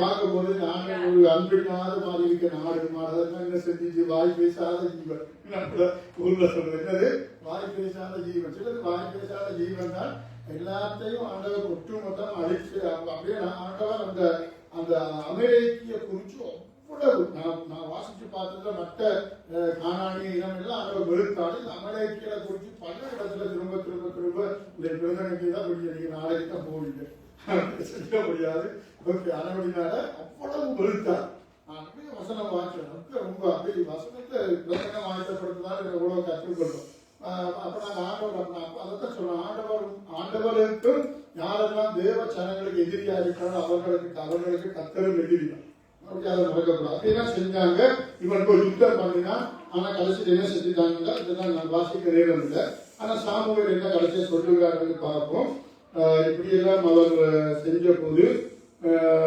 கடைசியில் என்ன செய்யறாங்கன்னா எல்லாம் செய்து அந்த ராஜாவை என்ன செய்யலாம் துணியோட பிடிச்சு கொண்டு வரலாம் சரி எல்லாம் போய் பாருங்க என்ன செய்யலாம் 8ஆம் வசனத்துல நீங்க எல்லாம் வசனம் புரிஞ்சுக்கணும் அமெரிக்கரின் ராஜாவாகி ஆகாக கூட இப்படித்தான் ஜனங்கள் யாவரையும் பட்டைய கருப்பினால வெட்டினா ஆனா சாமுவேல் வந்தபோது என்ன சட்டம் கேட்டது சாமுவேல் வந்தபோது என்ன சட்டம் கேட்டது ஆடு மாடு சட்டம் கேட்குது எல்லாத்தையும் என்ன செய்த மட்டெல்லாம் நாட்டையெல்லாம் சங்கரிச்சுட்டு ராஜாவை கொள்ளாம ஆடுகள் மாடுகளை கொண்டு வந்தோம் என்ன சொல்றான் அது நான் கொண்டு வந்த சாமுவேலே உங்களுடைய ஜனங்கள் கொண்டு வந்தாங்க என்னத்தை கொண்டு வந்தாங்களா கர்த்தருக்கு ஆண்டவர் ஏற்கனவே தூதர்கள் பலியிடும் போது கூட ஆண்டவர் என்ன சொல்றாங்கன்னா பரிசுத்தமானதுதான் பலியிடும் ஏற்கனவே எல்லாத்தையும் அடிக்க சொன்ன ஆண்டவருக்கு அமலேக்கியருடைய ஆடு மாடு தேவையா பலியிட பல நேரத்துல நாங்களும் அந்நியர்களுடைய காரியங்களை வந்து கர்த்தருடைய சமூகத்துல செய்யாதுங்க பழைய ஏற்பாடு காலத்துல காணிக்கை எல்லாம் பரிசுத்தமானதான் வாங்குவாங்க. உங்களுக்கு தெரியுமா? தவறான வருகிற பணத்தை கர்த்தருக்கு கொடுக்க முடியாது. இவ்வளவு சட்டத்திட்டம் இருந்து அப்ப ஆண்டவருக்கு ஆடு மாடு கிடைக்காம அமெரிக்கரோட ஆடு மாடு அதே இல்லை. அதெல்லாம் ஆண்டவரை பொறுத்தவரை எப்படி அவருக்கு பிடிக்காது 100%. சும்மா கொஞ்சம் முக்கிய இந்த சமாளிக்கிறதுனா நான் செய்ய மாட்டேன். அப்படித்தான். அப்ப கவனிக்கு இதெல்லாம் வந்த பிறகு கடைசியில நான் இதெல்லாம் சொல்லி நேரம் இல்லை. ஆனா கடைசியில சாமுவேல் அந்த ஆகாக்கை வெட்டி போடுவேன். வாசிங்க அதே அதிகாரம் 32, 33 வாசிங்க. பின்பு சாமுவேல் சீக்கிரமா படிக்கணும். பின்பு சாமுவேல் அமலேக்கின் ராஜாவாகிய ஆகாக்கை என்னிடத்தில் கொண்டு வாருங்கள் என்றான். ஆகாக் சந்தோஷமாய் அவனிடத்தில் வந்து மரணத்தின் கசப்பு அற்றி போனது நிச்சயம் என்றான். சாமுவேல் அவனை பார்த்து சொல்றான், உன் பட்டயம் ஸ்திரீகளை பிள்ளைகள் அற்றவர்கள் ஆக்கினது கூட ஸ்திரீகளுக்குள்ளே உன் தாயும் பிள்ளை அற்றவள் ஆவாள் என்று சொல்லி சாமுவேல் கில்காலிலே கர்த்தருக்கு முன்பாக ஆகாகை துண்டித்து போட்டான். நான் வந்து எதிரிகளை பிடிச்சா உயிரோட சொல்லுவாங்க, என்ன செய்யணும், அவர்களை கொலை செய்யக்கூடாது இருக்கு. ஆனா இங்க ஆண்டவர் என்ன செய்ய சாமுவேல் அந்த ஆகாக் ராஜாவுக்கு இலக்கணமே பாராட்டுகிறார். கர்த்தருக்கு தான் தெரியும். சில காலத்துல உங்களுக்கு அடிக்கடி சொல்லுவேன், அவர் மோசையை பார்த்து சொன்னார், நடுவன் மேல இலக்கமா இருக்க சித்தமா இருக்கணும், அவர் மேல இலக்கமா இருப்பேன். அவருடைய திட்டத்தை அவருக்கு நாங்க ஆலோசனை கொடுக்க முடியாது. அவருக்கு தான் தெரியுமே அழிக்கணும். கடைசியில அழிச்சுட்டான். ஆனா இந்த சவுல் வந்து அவங்களுக்கு பிடிச்ச மற்றவர்களை கொலை செய்தா. ஒருவேளை ஆண்டவர் வந்து இந்த அமலேக்கியர் பல இடங்களில் இருந்தாங்க. ஆனா அமலேக்கியரை முழுவதும் இவன் அழிக்கவில்லை என்பதுதான் கர்த்தர் சொல்லுகிற கடைசி மட்டும் உள்ள காரியம். அதுக்கு பிறகு 5ஆம் அதிகாரத்துல அதுக்கு பிறகு அங்க வந்து என்ன சொன்னா, நீங்க வாசிங்க மேல கொஞ்சம் 35 வாசிங்க அதிகாரத்துல 30 சவுல் மரணமடை மட்டும் நாள் மட்டும் சாமுவேல் அப்புறம் அவனை கண்டு பேசவில்லை. இஸ்ரவேல் மேல் சவுலை ராஜாவாக்கினதற்காக கர்த்தர் மனஸ்தாபப்பட்டதின் நிமித்தம் சாமுவேல் சவுலுக்காக துக்கிட்டுக் கொண்டு இருந்தான். 28 வாசிங்க. அப்பொழுது சாமுவேல் அதே 28 அப்பொழுது சாமுவேல் அவனை நோக்கி கர்த்தர் என்று உம்மிடத்தில் இருந்து இந்த இஸ்ரவேலின் ராஜ்யத்தை கிழித்து போட்டு உம்மை பார்க்கிற உத்தமனாயிருக்கிற உம்முடைய தோழனுக்கு அதை கொடுத்தால் தேவனுடைய குணாதிசயம் அடுத்த வசனத்திலிருந்து வாசிப்போம். 29 வாசிங்க. கவனிங்க, இஸ்ரவேலின் ஜெயபலமானவர் பொய் சொல்லுகிறதும் இல்லை, தாம் சொன்னதை பற்றி மனஸ்தாபப்படுகிறதும் இல்லை, மனம் மாற அவர் மனுஷன் அல்ல என்றார். அப்ப நாங்க ஆண்டவர் அவ்வளவு கடினமானவர் என்று இருக்கக்கூடாது. அவர் எதிர்த்து இறக்கம் வைக்க மாட்டேன்னு தீர்மானித்தால் ஒரு நாள் இறங்க மாட்டார். கொஞ்சம் ஆண்டவர் அப்படியா அப்படின்னு யோசிக்க அப்படிதான் இருந்தார். ஏன்னா தேவன் வந்தாலும் நான் சொல்றேன் என்ன இல்லை சமரசம் பிசாசோட எதிரியோட அவர் வைக்க மாட்டார். ஒரு மனிதன் ஒரு சந்ததியை அழிக்க வேணும், அவர் எதிரியாக இருந்தால் அவரை அழிச்சுதான் முடியும். கர்த்தரி பரலோகத்தில கேட்கிறாங்க, இயேசு கிறிஸ்து வரும்போது வர்த்தசில அவருடைய நாசியின் சுவாசத்தினால பிசாசை அழிச்சு அனுப்புவார், பாதாளத்துக்கு அனுப்பிடுவார். ஐயோ ஆண்டவர் முடிஞ்சா பிசாசுக்கு பாராட்டுவாங்கன்னு அதை கேட்கலாமா? ஆண்டவர் பாவம் தான் அப்படிலாம் இருக்கலாம். இல்ல, பாவம் பார்க்கக்கூடாதுக்கு ஒரு பாவமும் பார்க்கக்கூடாது, இரக்கம் இல்லாட்டி இல்லை. அப்ப ஆண்டவர் என்ன வேணும் என்ன சொல்லலாம், இஸ்ரவேலின் தேவனமானவர் பொய் சொல்லுகிறது தான் சொன்னதை பற்றி அவர் மனஸ்தாபம் நான் சொல்லிட்டு அது தேவ ஜனங்களுக்கு இறக்கம் பாராட்டுவார். அதான் வேதாமம் தான் சொல்லுது, நான் அடிப்பே கட்டுவேன் என்ற ஒரு ஞானிக்கு சொன்னபோது அவன் மன திரும்பும் போது என்ன செய்வார், தான் சொன்னதை பற்றி மனஸ்தாபப்படுகிறவர் புரிஞ்சு கொள்ளுங்க. கர்த்தருடைய குணாதிசயத்தை புரிஞ்சு கொள்வோம். அதுக்காக நாங்கள் பாவம் செய்யலாம். விசுவாசிக்கு அவர் இறக்கமே பாராட்ட மாட்டார். நமக்கு உலகம் இதெல்லாம் இருப்பதை கடைசி மட்டும் கர்த்தர் அழிச்சு முடிச்சிருவார். அதனாலதான் நான் கவனிங்க, நாம பிசாசுக்கு இடம் கொடுக்க கூடாது. பிசாசு கருவிகளாக நீங்கள் நான் ஒரு நாள் இருக்கக்கூடாது. ஒரு தெரியுமா, மனிதர் கர்த்தர் நேசிக்கிறார். நான் நிறைய இடத்துல பார்த்தேன், ஆண்டவர் எங்களை நேசிக்கிறார். நீங்க பிசாசு கருவியா இருந்தா கடைசி மட்டும் இறக்கம் வைக்க மாட்டாரு கர்த்தர். அதனால கவனமா இருக்கணும். நாங்க மற்றவர்கள் சொல்ற நல்ல ஆலோசனை எதுவா இருந்தாலும் பிசாசின் சத்தத்தை கேட்டு நீங்க காணிச்சதா கர்த்தர் உங்களை அருள்வழித்துள்ளார், வெறுத்துள்ளார். நான் ஒரு நாள் முதல்ல கவனம், எங்களுக்குள்ள குறைவுகள் இருந்தா கர்த்தர்களை மன்னிப்பாரு. பிசாசின் சித்தத்தை செய்கிற மனிதனா ஒருவர் எழும்பக்கூடாது. அதனாலதான் பாருங்க, யூதாஸ் கரியோத்து பிசாசு திட்டத்தை செய்த மனிதனாக இருந்ததுனால அவன் 4 முறை செத்துட்டான். ஆனா பேரும் மனதளித்தான் கத்தர் உண்மைதான். ஆனா பிசாசுக்கு செவி கொடுக்கிற ஆடவனுடைய பிறவினத்தை மன்னித்த புரிந்து கொள்ளவும் ரொம்ப கவனமா கிறிஸ்தவ வாழ்க்கையில் ஈடுபடுறாங்க. யாருக்கு உதவும் ஒரு வார்த்தை பிசாசு தூண்டுதலுக்கான செஞ்சீங்கன்னா கத்தர் உங்களை மேன்மைப்படுத்த மாட்டார். ஒரு நாள் ரொம்ப கவனமா நம்ம இருக்கும். சரி, இப்படி போய்கொண்டு இருக்கும் போது அப்ப இவனை குறிச்சு ஆண்டவர் என்ன செய்தார்? அப்ப நானே சொல்லி கொண்டு போறீங்க. அடுத்த அதிகாரத்துல பாத்தீங்கன்னா 14ஆம் அதிகாரம். அதனால ஆண்டவர் சொல்ற ஒரே ஒரு காரியத்தை சவுல் ராஜா செய்யாதபடினால நீ ராஜாவா இல்லாதபடி உண்மை புறக்கணித்து தள்ளினேன்னு சொல்லி தாவீதை கூப்பிட்டு சொல்ற நீ என்ன செய்? அடுத்த அதிகாரத்துல வாசிக்கிற இடத்துல நீ உன் கொம்பை என்ன செய்? தைலத்தால் நிரப்பிக் கொண்டு பெத்லகேமியனாகிய ஈசா இடத்துக்கு போய் நான் அவனுடைய அனுப்புற இடத்துல அவனுடைய குமாரனை என்ன செய்ய ராஜாவாக அபிஷேகம் பண்ணு சொல்லி சாமுவேல் சொன்னா. அங்க போய் எங்களுக்கு தெரியும் எல்லா பிள்ளைகளையும் கூப்பிட்டாங்க. கடைசியா தாவீது ஆடு மேய்க்கிற வனாந்திரத்துல இருந்த ஒரு மனிதனை சிறுவனா தான் இருந்தான். சிறுவனா இருந்து தாவீது ராஜாவாக சமஸ்த இஸ்ரவேலில் அபிஷேகம் பண்ணப்படும் போது தாவீதுக்கு எத்தனை வயது? எத்தனை வயது? 13 வயசு. அதான் நான் சொல்றது தாவீது சமஸ்த இஸ்ரவேலின் மேல ராஜாவாக அபிஷேகம் பண்ணப்படும் போது எத்தனை வயசு தாவீது? சொல்லுங்க. 30 வயசு அப்பதான். ஆனா அதுக்கு முதல் அவர் எங்க ராஜாவாக எதிர்மொழியில 7 வருஷம் ராஜாவா இருந்தார். அப்ப அவனுக்கு எத்தனை வயது? எதிர்மொழியில அவர்கள் கொண்டு ராஜாவா ஆக்கும்போது அப்ப அவனுக்கு எத்தனை வயசு இருந்திருக்கும்? 22 வயசு. அப்ப ஆடு மேய்க்கும் போது எத்தனை வயசா இருந்திருப்பான்? 14-15 வயசு இருந்திருக்குமே. இந்த ராஜாவாக அபிஷேகம் பண்ணி அவன் சவுலுக்கு பயந்து எத்தனை வருஷம் காலத்துல 4 வருஷம் இருந்திருப்பான். அப்ப கிட்டத்தட்ட ஆடு மேய்க்கும் போது ஒரு சிறுவனா இருந்தான். இப்ப சில வேத ஆராய்ச்சியாளர் என்ன சொல்றாங்கன்னா அங்க யூதர்கள் 30 வயசு வந்தாப்போ அதனால ஈசாய் வந்து தன்னுடைய குமாரனாகிய தாவீதை அங்க அந்த பிள்ளைகளை கூட்டிக் கொண்டு வரும்போது கொண்டு வரும். ஏன்னா சின்ன பையனா இருந்தவர் 30 வயசு வந்தா தான் யூதர்கள் தேச ஞானஸ்தானம் படிக்கும்போது எத்தனை வயசு? இப்ப இது கேட்டா அப்படின்னு சொல்லிடுவீங்க. அதனால வந்து யூதர்கள் அப்படிதான் 30 வயசு வந்தா தான் அவங்க ஒரு இதுக்குள்ள போனாங்க. அதனால ஈசாய் அவனுக்கு குமாரன் சாப்பிடுறது தான் வேற பிள்ளைகள் இல்லையா. அதனால ஈசாய் வந்து தாவீதை புறக்கணித்ததாக இப்படி பல வித்தியாசமான கருத்துக்கள் இருக்கு. சரி, அங்க போக வேண்டாம். அப்ப அதனால வந்து என்ன செய்யறாங்க? தாவீதை கர்த்தர் அபிஷேகம் பண்ணிருக்காங்க. தாவீதையும் ஆண்டவரின் ஆளுநர்கள் பின்னால இருந்தாங்க மேன்மைப்படுத்தி உயர்த்தினார். சரி, இப்படியே நாங்க போவோம். அப்படியே நாமானுடைய காரியங்களை பாருங்க. ஓகே, அப்ப இந்த ஆகாக்கியன் என்று வேதம் சொல்லுகிறது.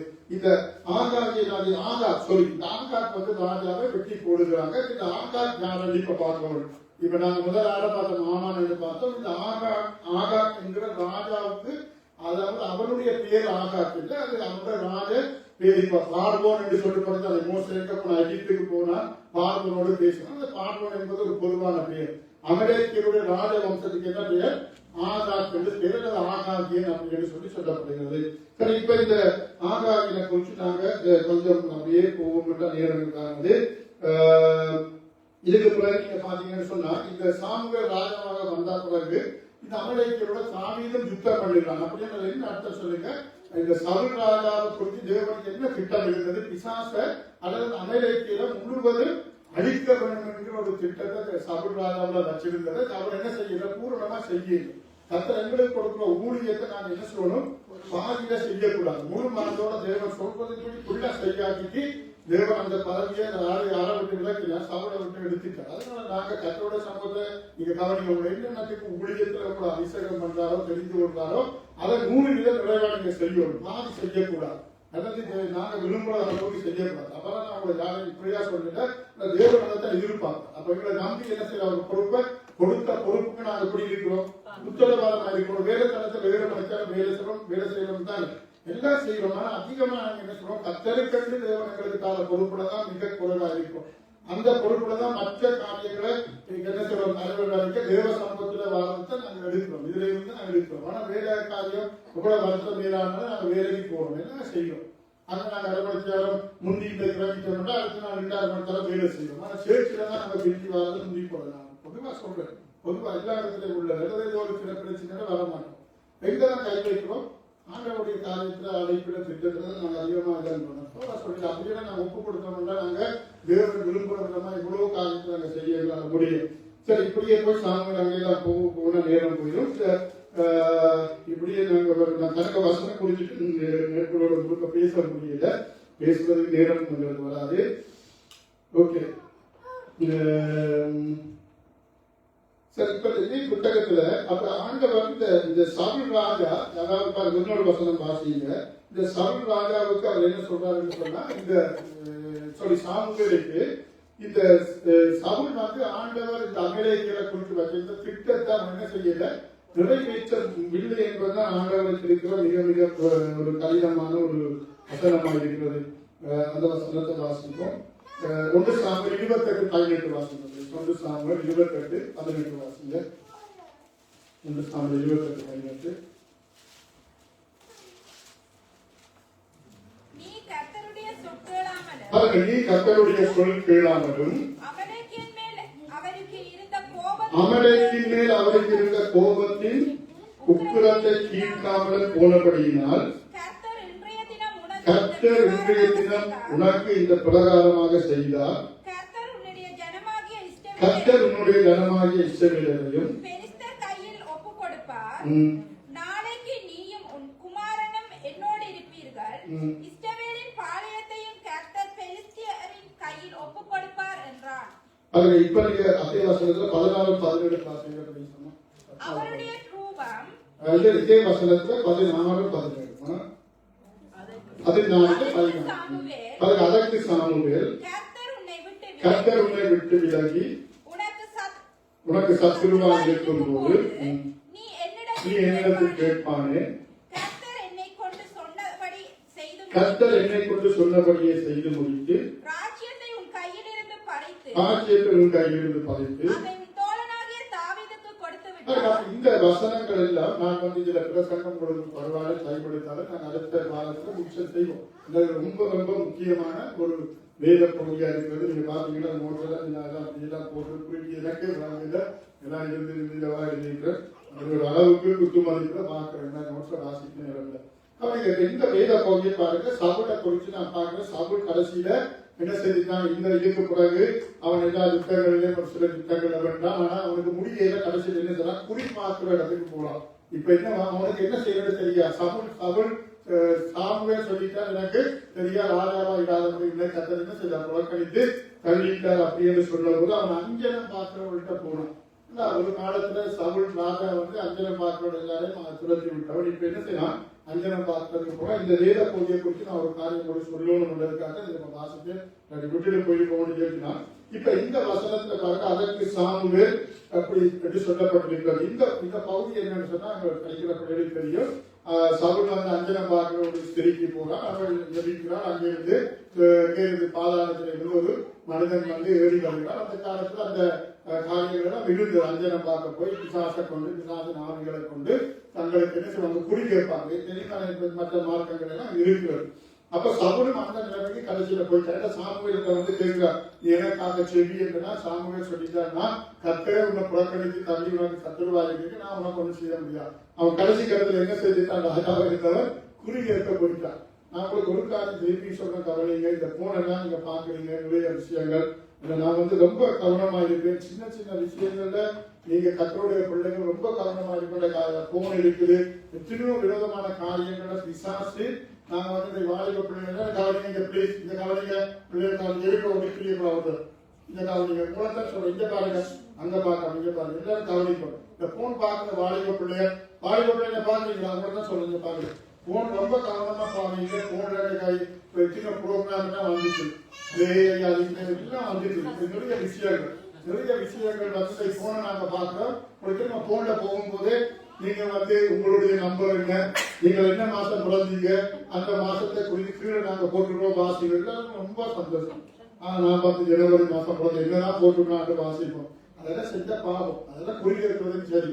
நீங்க என்ன திகதியில பிறந்தீங்க, உங்க திகதியை குறிச்சு நாங்க கீழே ஒரு டிஸ்கிரிப்ஷனோட கொடுத்துருக்கோம், நீங்க வாசிங்க அப்படின்னா எல்லாருக்கும் ஒரு ஆசை. நான் 2ஆம் தேதி பிறந்த நாள் இல்லதான் எனக்கு எழுதிருக்கு அப்படின்னு போன்ல இதெல்லாம் வந்தோடனே இருக்கு. போன்ல நிறைய ப்ரோக்ராம் டிக்டாக் போனீங்கன்னா செத்து போடுவீங்க. உலகத்திலேயே கேட்க முடியாத அவ்வளவு தமிழ் உலகத்துல ரொம்ப யோசிப்பேன். அவ்வளவு ஒரு கேடு கேட்டு உண்மையை சொல்றோம், தன்னிச்சு போடுங்க. அதாவது நல்ல மனிதரை சொல்லிட உலகத்துல பேசாத அவ்வளவு கேடு கட்ட வார்த்தை டிக்டாக் தான் பேசுறாங்க. ஏன் பேசுறாங்க, காசு கொடுப்பது பேசுறாங்க. சரி, அப்ப இந்த போன்ல கவனமா இருக்கணும். எல்லாம் வரும்போது நாங்க எல்லாரும் போய் இன்ட்ரெஸ்ட் ஆகி அதை அமர்த்தி என்னதான் போட்டுனால பார்த்தீங்கன்னா குறிக்கிறதுக்கு சரி ரொம்ப கவனம். உண்மையா சொல்லணும், ஒரு நாள் இந்த அதிர்ஷ்டலாபம் வருது, அது வருது, இது வருது, அங்கே இங்கே நாங்க போறது லொத்தோ எடுக்கிறது பாவம். நான் உங்களுக்கு சொல்றேன், நாட்டுக்கு வந்து இதுவரை ஒரு நாளும் லொத்தோ எடுக்கிறதுல எடுக்கிறது பாவம். எடுத்த சில 10 ரூபாய் எடுத்தீங்கன்னா 10 ரூபாய் விட சரி வேணும். 10 லட்சம் ரூபாய் ஒரு கடைசி மட்டும் விடாது. விழுந்தாலும் விளாட்டீங்கன்னா அப்படி வாழ அது வந்து பாவம் ஆகிட்டு அதுல வந்து ஆண்டவரே நான் அந்த லொத்தோ எடுக்கிறேன் சும்மா சொல்றேன். அப்படியே செய்ய மாட்டீங்க, செய்யக்கூடாது, கவனமா இருக்கணும். எனக்கு 1000 ரூபாய் அப்படிருந்தா நான் கஷ்டமா 100 ரூபாய் தருக்கு அப்படின்னு விற்கிற எடுத்துக்காது கடைசி மட்டும் கொடுக்குறாங்க. அப்படின்னா சில விஷயங்களை ரொம்ப கவனமா இருங்க. நான் வந்து சொல்லி மன்னிச்சு கொள்ளுங்க. நான் வந்து 4 பேருக்கு நீங்க செய்யக்கூடாது சொல்லல. பொதுவா வேதத்தின்படி கடன் வாங்குவதே பாவம் தான். நான் ஆண்டவர் சொன்னது கடன் வாங்காத கடன் கொடுப்பார்.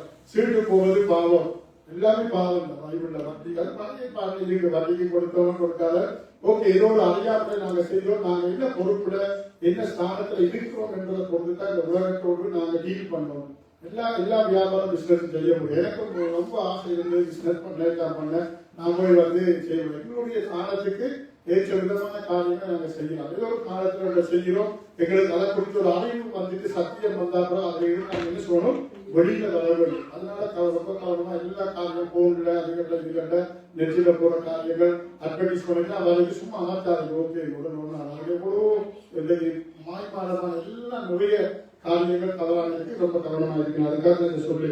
அப்ப இந்த என்ன செய்யலாம், கடைசியில கவனிங்க சொப்பனம் கேட்க போனா ஒரு ஸ்திரீ என்ன செய்யலாம், சாமுவேலை எழுப்பி வர பண்ணிடலாம். இப்ப காரணம் இந்த வேற பகுதியை உங்களுக்கு சொன்னேன்னா, இப்ப அந்த கீழே இருந்து பாதாளத்திலிருந்து வந்து எழுப்பி வந்த 14ஆம் வசனத்துல இப்ப நான் கொஞ்சம் நாளைக்கு வாசிக்கிற பாருங்க. அப்பொழுது அந்த ஸ்திரீ உமக்கு நான் யாரை எழுப்பி வர போறோம் சாமுவேலை கேட்கலாம். சாமுவேல் இடத்துல கேட்ட போது அவர் என்ன சொல்றாங்க, அவன் சாமுவேலை எழுப்பி வர பண்ண வேண்டும் என்றார். அந்த ஸ்திரீ சாமுவேலை கண்ட மாத்திரத்தில் மகா சத்தமாய் கூப்பிட்டு சவுலை நோக்கி, ஏன் என்னை மோச போக்குனீங்க, நீ தான் சவுலாயிட்டே இருந்தார். அப்ப அவனுக்கு முதல் சவுலுக்கு தெரியாது. ஓகே, ராஜா அவளை பார்த்து நீ பயப்படாது, நீ காண்கிறது என்ன என்று கேட்டான். அதற்கு இந்த ஸ்திரீ தேவர்கள் பூமிக்குள் இருந்து ஏறி வருவதை காண்கிறேன் என்று அவளுக்கு சொன்னார்.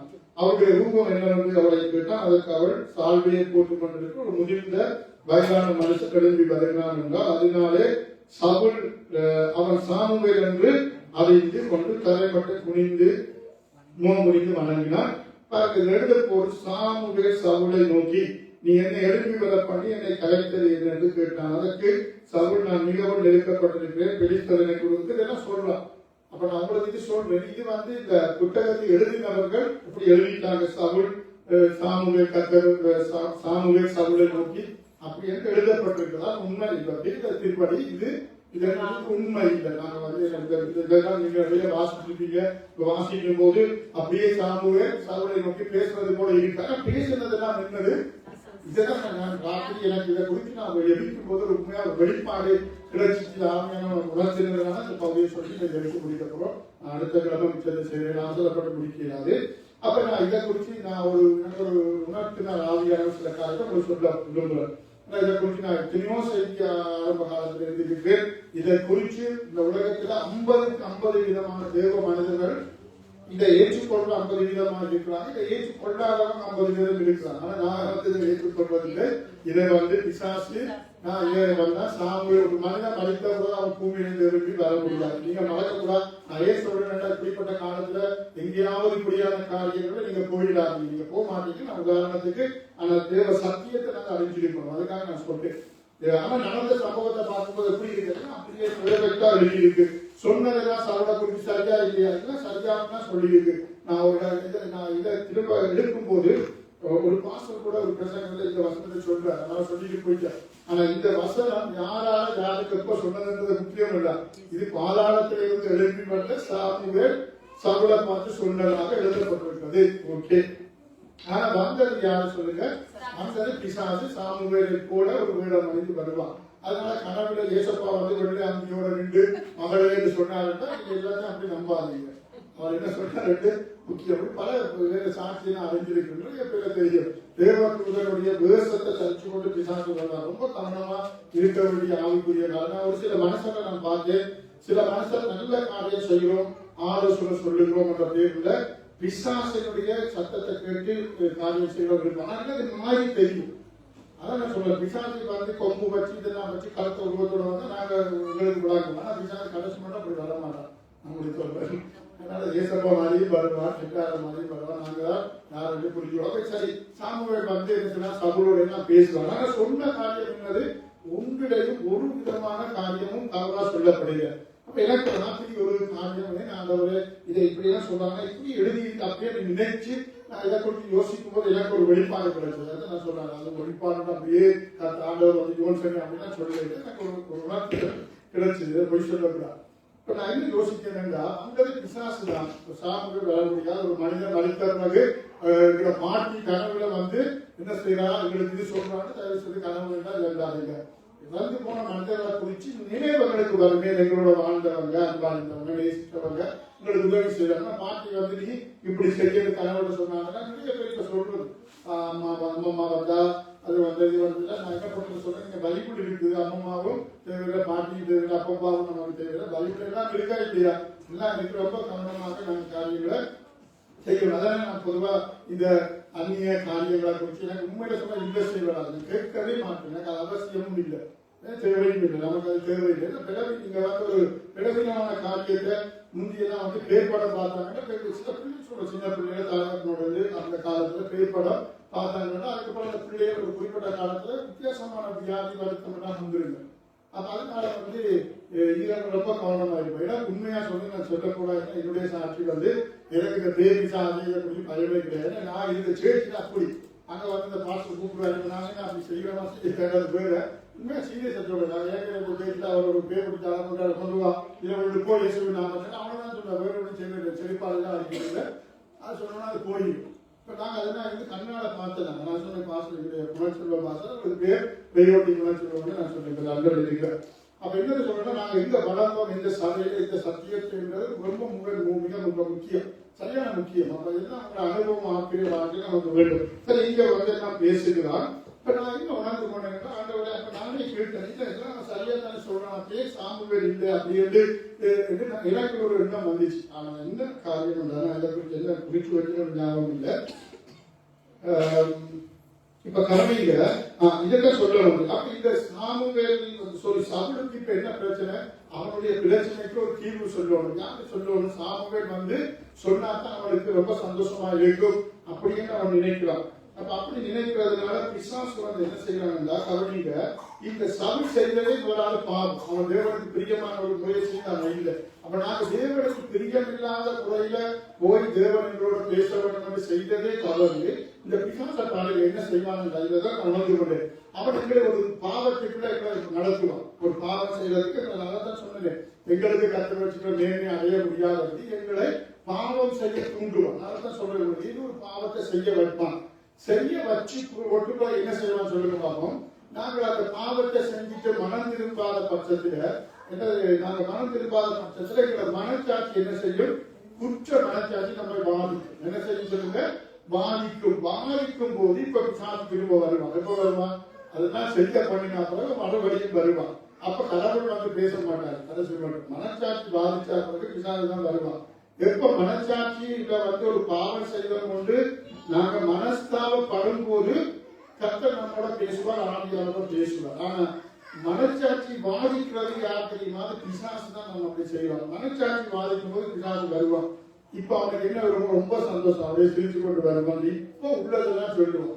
இப்ப அவன் செய்யதான் சொல்லுவேன், அவனுக்கு எல்லாம் தெரியும் தான், அவனுக்கு தெரியும். அவன் தான் பாவம் செய்ய வச்சா எங்களை குறித்து தேவன் வச்சுக்கிற திட்டத்தை எல்லாம் அவனுக்கு தெரியுது, சில விஷயங்கள் தெரியுது. இப்ப வந்து சொல்லுவான், கர்த்தர் என்ன செய்தார், உன்னை குறித்து அவருக்கு ஒரு திட்டம் இருந்தெல்லாம் நீ இப்படி இப்படிதான் பாவம் செய்த அப்படின்னாலும் அந்த மேற்கொண்டு கிடையாதுன்னு நம்ம சொல்லுவோம்.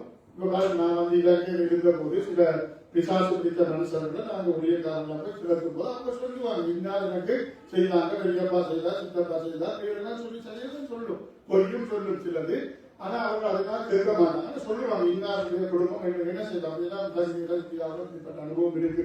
அப்ப நான் என்ன நினைச்சேன், இந்த பிசாசு வந்து சொன்னது சரி, ஆனா சொன்னது பிசாசு. இப்ப அதை கேட்டோன்னு இப்ப சவுல பாவம் செய்ய வச்சுட்டு அவன் இப்படியெல்லாம் பாவம் செய்து அவனுடைய மனச்சாட்சி என்ன செய்து பாதிக்க பண்ணின பிறகு வந்து சொன்னது எல்லாம் உண்மைதான் ஆயிரும். சொன்னது என்னது, கர்த்தர் உன்னை கொண்டு உன்னுடைய ராஜ்யத்தை பறித்து அதை தோழனாகி தாவீதுக்கு கொடுத்தார். நீ அவருடைய சொல்லை கேளாமலும் அமலேக்கின் மேல் இருந்த அவருடைய கோபத்தில் உட்படுத்தி சொன்னது ஏதாவது ஒரு வசனம் பிழையா இருக்கா? ஒன்றுமே பிழை இல்லை. இதெல்லாம் கர்த்தர் உனக்கு செய்யணும்னு திட்டம் பெற்றிருந்தாரா? நீ இப்ப என்ன செய்த? நீ பெற்ற கையில வந்துட்ட, கர்த்தரோட திட்டத்தை செய்யலாம் சொல்லுவாங்க. அதனால ரொம்ப நாங்க கவனமா இருக்க வேண்டியது இருக்குது. சத்துருவுக்கு செடி கொடுத்து நாங்க விழுந்துட்டோம்டா நாங்க மனம் திரும்ப கடைசி மட்டும் முடியாது. நான் சொன்னேன், யூதாஸ் கரியோத்து இயேசுவை காட்டி கொடுத்த பிறகு அவனே செத்து போனான். அவனோட மனச்சாட்சி அவனை பாதித்ததுனால இருக்குது. பாதித்ததுனால அவனுக்கு என்ன செய்யல, மனம் திரும்ப முடியல. ஆனா பேதுரு இயேசுவை மனதளித்தவன அவன் பேதுரு செய்தாலுமே மனக்கசந்து அழுதார். அப்ப மனச்சாட்சிகளை பாதிக்கிற அளவுக்கு நீங்க ஒரு பாவத்தை வேதத்தோட அடிக்கடி கழித்து கொள்ளப்பட்டு தன் பிள்ளையை கடினப்படுத்துறவனுக்கு மனச்சாட்சி பாதிக்கும் போது பிசாசு வந்து சொல்லுவான், பாத்தியா கர்த்தருங்க என்ன செய்தாரு, அவனுக்கு இருந்தது, நீ இதெல்லாம் செஞ்சாத முடியாது. அப்ப இங்க சொன்னது யாரு? சாமுவேல் வரையில சாமுவேலை கூட வந்தது பிசாசு. ஆனா சொன்னதெல்லாம் ஏதோ உண்மை தெரியுமா? இப்ப அவனுக்கு ரொம்ப சந்தோஷம். இப்ப இது இந்த வார்த்தை என்ன செய்யும் சவுல, இந்த வார்த்தை சவுல என்ன செய்யாது, இப்ப இதே உண்மையாகவே சாமுவேல் வந்திருந்தா கடைசியில ஒரு வேலை சொல்லியிருக்கிறார், ஒரு தேவதூதம் வந்திருந்தா, பரிசுத்தாவியான் வந்திருந்தா, ஒரு சந்தர்ப்பத்தை கொடுப்பியாவது மனம் திருப்படி சொல்லியிருப்பாங்க. சாலமோன் பாவம் செய்த போது ஆண்டவர் 3 முறை வேதம் கடைசியில வந்து அவனோட பேசினான். உடம்புலாம் செஞ்ச போது பேசினான். அப்ப இங்க வந்தது பிசாசு பேசினது. ஆனா பேசினது என்னமோ உண்மை. அதனால ரொம்ப கவனமா நாங்க இருக்கோம். பாருங்க, அது போல பல நேரம் நம்முடைய வாழ்வில் பல மனிதர்கள் நல்ல ஆலோசனை கொடுக்கிறது போல இருக்கும். எல்லா சந்தர்ப்பத்திலும் நம்மளுக்கு கொடுத்து செல்றேன். நான் எல்லா சந்தர்ப்பத்திலும் எல்லாருக்கும் எல்லா ஆலோசனை கொடுக்க போமாட்டேன். உங்களுக்கு தெரியுமா? என்ன சில நேரத்தில் நான் கொடுக்குற ஆலோசனை தவறாகிருக்கும். ஏன்னா எல்லா சந்தர்ப்பத்திலையும் எல்லா இடத்துலையும் நான் வந்து செய்ய முடியாது. நான் ராத்திரி இது செய்யும் போது அகித்தோப்பல் ஒரு மனிதனை கொடுத்து ஞாபகம் வந்தது. அகித்தோப்பல் எப்படிப்பட்டவனாக நான் சொல்லுங்க, ஒரு நல்ல ஆலோசனை காரணமாக இருந்தாலும் வேதம் சொல்லுகிறது. ஆனா அது எப்ப மட்டும் சொல்லுங்க, தாவீதோட அவர் இருந்தது மட்டும்தான் கர்த்தர் அவருடைய நல்ல ஆலோசனை ஏற்றுக்கொண்டார். எப்ப இந்த அகித்தோப்பல் வந்து அப்சலோமோடு போய் அங்க காரியங்களை செய்த போது அப்பவும் நல்லதுன்னு சொன்னாங்க. யாருக்கு நல்லது சொன்னாங்க? அப்சலோமுக்கு நல்லது சொன்னாங்க, அது வேற. ஆனா அது கர்த்தருக்கு எப்படி இருந்தது? கர்த்தருக்கு விரோதமான ஒரு ஆலோசனையாக இருந்தது. என்னத்துக்கு? தாவீதையும் ஒரு ராஜ்யத்தையும் அழிக்கிறதுக்குரிய ஆலோசனையாக இருந்தது. பாருங்க, அவர் ஒரு நல்ல ஆலோசனைக்காரர். தேவ மனிதனை கத்த தெரிந்து கொண்ட தாவீதோடு இருக்கும் மட்டுக்கு கத்தர் அவருடைய ஆலோசனையை ஏற்றுக்கொண்டார். பிசாசுக்கு அவர் செவி கொடுத்து அப்சலோம் தேவ கிட்டத்தை இல்லாத ஒரு மனிதன் அவனோட போய் சேர்ந்து அவனுக்கு ஆலோசனை கொடுக்கும் போது கத்தர் அந்த ஆலோசனையை ஏற்றுக்கொள்ள தாவீது சொல்லிட்டார். அந்த அப்சலோனுடைய ஆலோசனையை அபத்தம் பண்ணப்பட்டது. நான் அவர்கள் சொல்ல, சில மனிதர்கள் சபைக்கு வருவாங்க. அவனே சொல்றேன், சில மனிதர் வருவாங்க, தேவ தூதர்கள் கூட வருவாங்க, 10 சபைக்கு போய் 11வது சபைக்கு வருவாங்க. ஆனா சில நேரத்துல ஏதோ அவங்க ஒரு நல்ல சபை கிடைக்காம இருக்காங்க, எல்லாரும் தவறா சொல்லல. ஆனா சில மனிதர்களை பிசாசு அனுப்பி வந்து சூப்பரா இது அங்க செய்யலாம் நிறைய விஷயத்துல நான் வந்து என்ன சொல்ல வரேன்னா, எல்லா காரியத்திலையும் தலையிடாதீங்க. போய் இது ஒரு கர்த்தர் ஒரு மனிதனை அழைச்சா அவர் எல்லாம் நடத்துவார். நாம் எப்பப்ப சில விஷயங்கள் எங்க பேசுவோமோ அதை செஞ்சுட்டு இருக்கோம். ஃபுல்லா நாங்க என்ன செய்யக்கூடாது, கேர் பண்ண வெளிக்கிறோம். நம்ம அம்மாவுக்கு ஆதி ரிசர்ச் மட்டும் நீங்க எல்லாம் வெளியிட செய்யணும் சொல்ல முடியுமா? இல்ல, இது ஒரு ஆலோசனை அப்ப தேவை, அப்ப நான் கொடுத்துட்டு போனோம், அவ்வளவுதான் நடத்துவார். அப்ப அதனால இங்க வந்தது யாரும் சொல்லுங்க, பிசாசு வந்து இந்த காரியங்கள் எல்லாம் செய்த போது இந்த சவுல் என்ன செய்யவில்லை, கர்த்தருக்கு தன்னை ஒப்பு கொடுக்க முடியாமல் அவன் போய்விட்டான். இந்த ஆமானை குறித்து நான் இன்னும் வருகிற கிழமையா இப்ப வருவாங்க, வருகிற கொஞ்சம் அடுத்த செய்தி. இந்த ஆகாரியனாகிய இந்த ஆமான் வந்து இன்னும் நீங்க யாருன்னு சொன்னா வீட்டில் நீங்க படிச்சு எனக்கு ஒன்று சொல்லணும். இவன் வந்து ஏசாவினுடைய ஒரு சந்ததி, ஏசாவுடைய பேரன், ஏசாவுடைய மகனுடைய மகனாக இருக்கிறான் பேரன். அவர்கள் வந்து அங்கே அவருக்கு பேர் அபிமெலேக் என்று சொல்லி அமலேக் என்ற ஒரு பெயர். ஒரே ஒரு மனிதன் அமலேக் என்ற ஒரு மனிதன் ஏசாவுடைய பேரன். ஏசா யாரு சொல்றது? யாக்கோபுக்கு சகோதரன், ஈசாக்குடைய பிள்ளை. அப்ப ஒரே குடும்பத்துலதான் இருந்து வந்தவர்கள் எல்லாருமே. வெள்ளைக்கு நான் ஒரு விஷயம் சொல்ல பாருங்க, இந்த 7 ஜாதிகள் அது இது எல்லாம் இருந்தாலும் எல்லாருமே யாருக்கு வந்தது? ஒரு மனிதனாக ஆதாரம் வந்தது. இந்த உலகம் எல்லாம் அழிக்கப்பட்ட பிறகு இந்த உலகத்துக்கு எல்லாம் ஆறு தகப்பட்டிருங்க, அதாவது ஆபிரகாம், ஈசாக்கு, யாக்கோபு விடுங்க. நோபாவும் அவருடைய பிள்ளைகளும் என்ன காப்பாற்றப்பட்டாங்க. 3 பிள்ளைகளும் அவருடைய மனைவிகளும் நோவாவுடைய மனைவி 8 பேர். இப்ப இந்த 8 பேர்ல இந்த உலகம் வந்தது. இந்த அமலேக்கியனா இருக்கலாம், இந்த ஏத்தியா இருக்கலாம், இந்த கானானிய ஜாதி எல்லாமே வந்தது. ஒரு குடும்பத்திலிருந்து வந்த இந்த யாக்கோவும் ஏசாவும் அங்கேயே செஞ்சுட்டாங்க, பிரிஞ்சுட்டாங்க. இந்த அமலேக்கிய ஜாதினா ஏசாவுடைய சந்ததி, ஏதோமியருக்கு வாழா. ஆனா அதுல இருந்து வேதம் சொல்றது ஒரு சின்னதா என்ன செய்ய பல ஜாதிகள் பிரிஞ்சு போயிடுச்சு. ஆனா எல்லாம் அடிப்படையை பார்த்தா ஒரு இடத்துல இருந்து வந்தது. இந்த அமலேக்கியனை குறித்து கர்த்தர் வச்சிருக்கிற திட்டத்தை நாங்க வாசிச்சு எங்களுடைய வாழ்க்கையிலையும் எங்களுடைய மேன்மைகளை சற்று திருடுவதற்கோ எங்களுடைய திட்டத்தை பிசாசு உடைக்கிறதுக்கு நாங்கள் இன்னும் இடம் கொடுக்கிறோம். அதை மேற்கொள்ளக்கூடிய கிருபைகளை இலக்கத்தை என்ன சொல்லணும் ஆண்டவரிடத்துல கேட்டு பெற்றுக்கொள்ள வேணும். இந்த மொர்தெகா வந்து எப்படி செயல்படணும் அதுக்கு இருக்கிற ஞானமா செயல்படுகிறான். எஸ்தருக்கு என்ன சொல்லி அனுப்புறான், நீ இந்த காலத்திலே மௌனமாக இருந்தால் யூதருக்கு ரட்சிப்பும் சகாயமும் வேற இடத்துல இருந்து எழுப்பும், அப்பொழுது நீயும் குடும்பத்தாரும் அழிக்கிறீர்கள். ஒருவேளை இதுக்காக எனக்கு ராஜன் என்ன கிடைச்சிருக்கிறான். அப்ப அவளை குறித்து ஒரு திட்டம். அப்ப மொர்தெகா சும்மா இருக்க மேன்மை கிடைச்சதா இல்ல, அவன் அதுக்குரிய எல்லா காரியத்தையும் செய்து கொண்டிருந்து அவனுக்கு விரோதமா ஆமானை யோசிச்சு பார்க்க அப்படி இருக்கும். ஆமானோட தூக்கு மரத்தை செஞ்சுட்டு என்ன செய்யலாம், இந்த மொர்தெகாயை தூக்குறதுக்காக ராஜாவுக்கு உத்தரவுக்காக காத்திருக்கிறான். வேதம் சொல்லி கர்த்தர் எல்லாவற்றையும் என்ன செய்தாலும் தலைகளா மாற்றினார். 2வதா இருந்த ஆமான் என்ன செய்தான், அவனை அதிலிருந்து அழிச்சு அவனை அங்கிருந்து அழிக்கப்பட்டது. ஆமான் கொலை செய்யப்படுகிறான். அதே 2வது பத்திக்கு யார் வந்தது, மொர்தெகா வந்தார். அப்ப எங்களை குறிச்சு கர்த்தர் வச்சுக்கிற திட்டத்தை நேர்மையா பிசாசு திருடிடுவோம். ரொம்ப கவனமா நாங்க இருக்கணும். நாங்க அவனுக்கு விட்டு போடுறது நீங்க திருப்பி அந்த ஸ்தானத்துக்கு நாங்க வர முடியாது. அதனால வேதம் சொல்றது கர்த்தர்களுக்கு கொடுத்த அழைப்பையும் நாங்க என்ன சொல்லணுமா உறுதிப்படுத்தி கொண்டு தேவன் எங்க நோக்கத்துக்காக பிரிச்சு எடுத்தாலும் அதற்கு நாங்க எங்களை ஒப்பு கொடுக்கிறது தான் தேவன் எங்களுக்கு எதிர்பார்க்க. அதுதான் நம்மளோட வாழ்வின் நேர்மை. நாங்க பிசாசுக்கு இடம் கொடுக்கிறோம். நாங்க ஒரு தேவனுக்கு அழைச்ச திட்டத்தை நிறைவேற்ற முடியாம எங்கெல்லாம் நாங்க தடுமாறுகிறோம், எங்கெல்லாம் அந்த காரியத்தை விட்டு விடும் போது நாங்க வந்து பிசாசுக்கு தான் மேன்மை கொடுக்கிறோம். ஏன்னா எங்களை குறித்து தேவனுக்கு திட்டத்தை நீங்க எங்க செயல்படுத்தாம இருக்கிறீங்களோ அங்க நாங்க பிசாசை மேன்மைப்படுத்தலாம். அதெல்லாம் சொல்லல, இது நீங்க ஸ்பிரிச்சுவல் ரீதியா புரிஞ்சு கொள்ளுங்க. எழுந்து நிற்போம், தேவ சமூகத்தில் ஜெபிப்போம்.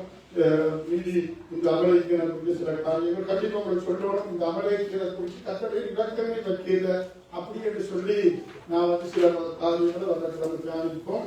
இன்னும் இந்த மொர்தெகாயை மேம்படுத்த தேவன் எங்களையும் மேம்படுத்துவாங்க. இந்த வசனங்களை தியானிச்சு கொண்டிருக்கு கணக்கா வந்து நாங்கள் வந்து பாட்டு குரூப்ல வந்து பாட்டு போவோம். ஒரு பாட்டு ரொம்ப பாட்டு, அந்த பாட்டுங்களை பிரசங்கத்தை ஆயுதப்படுத்தி கேட்டோம்.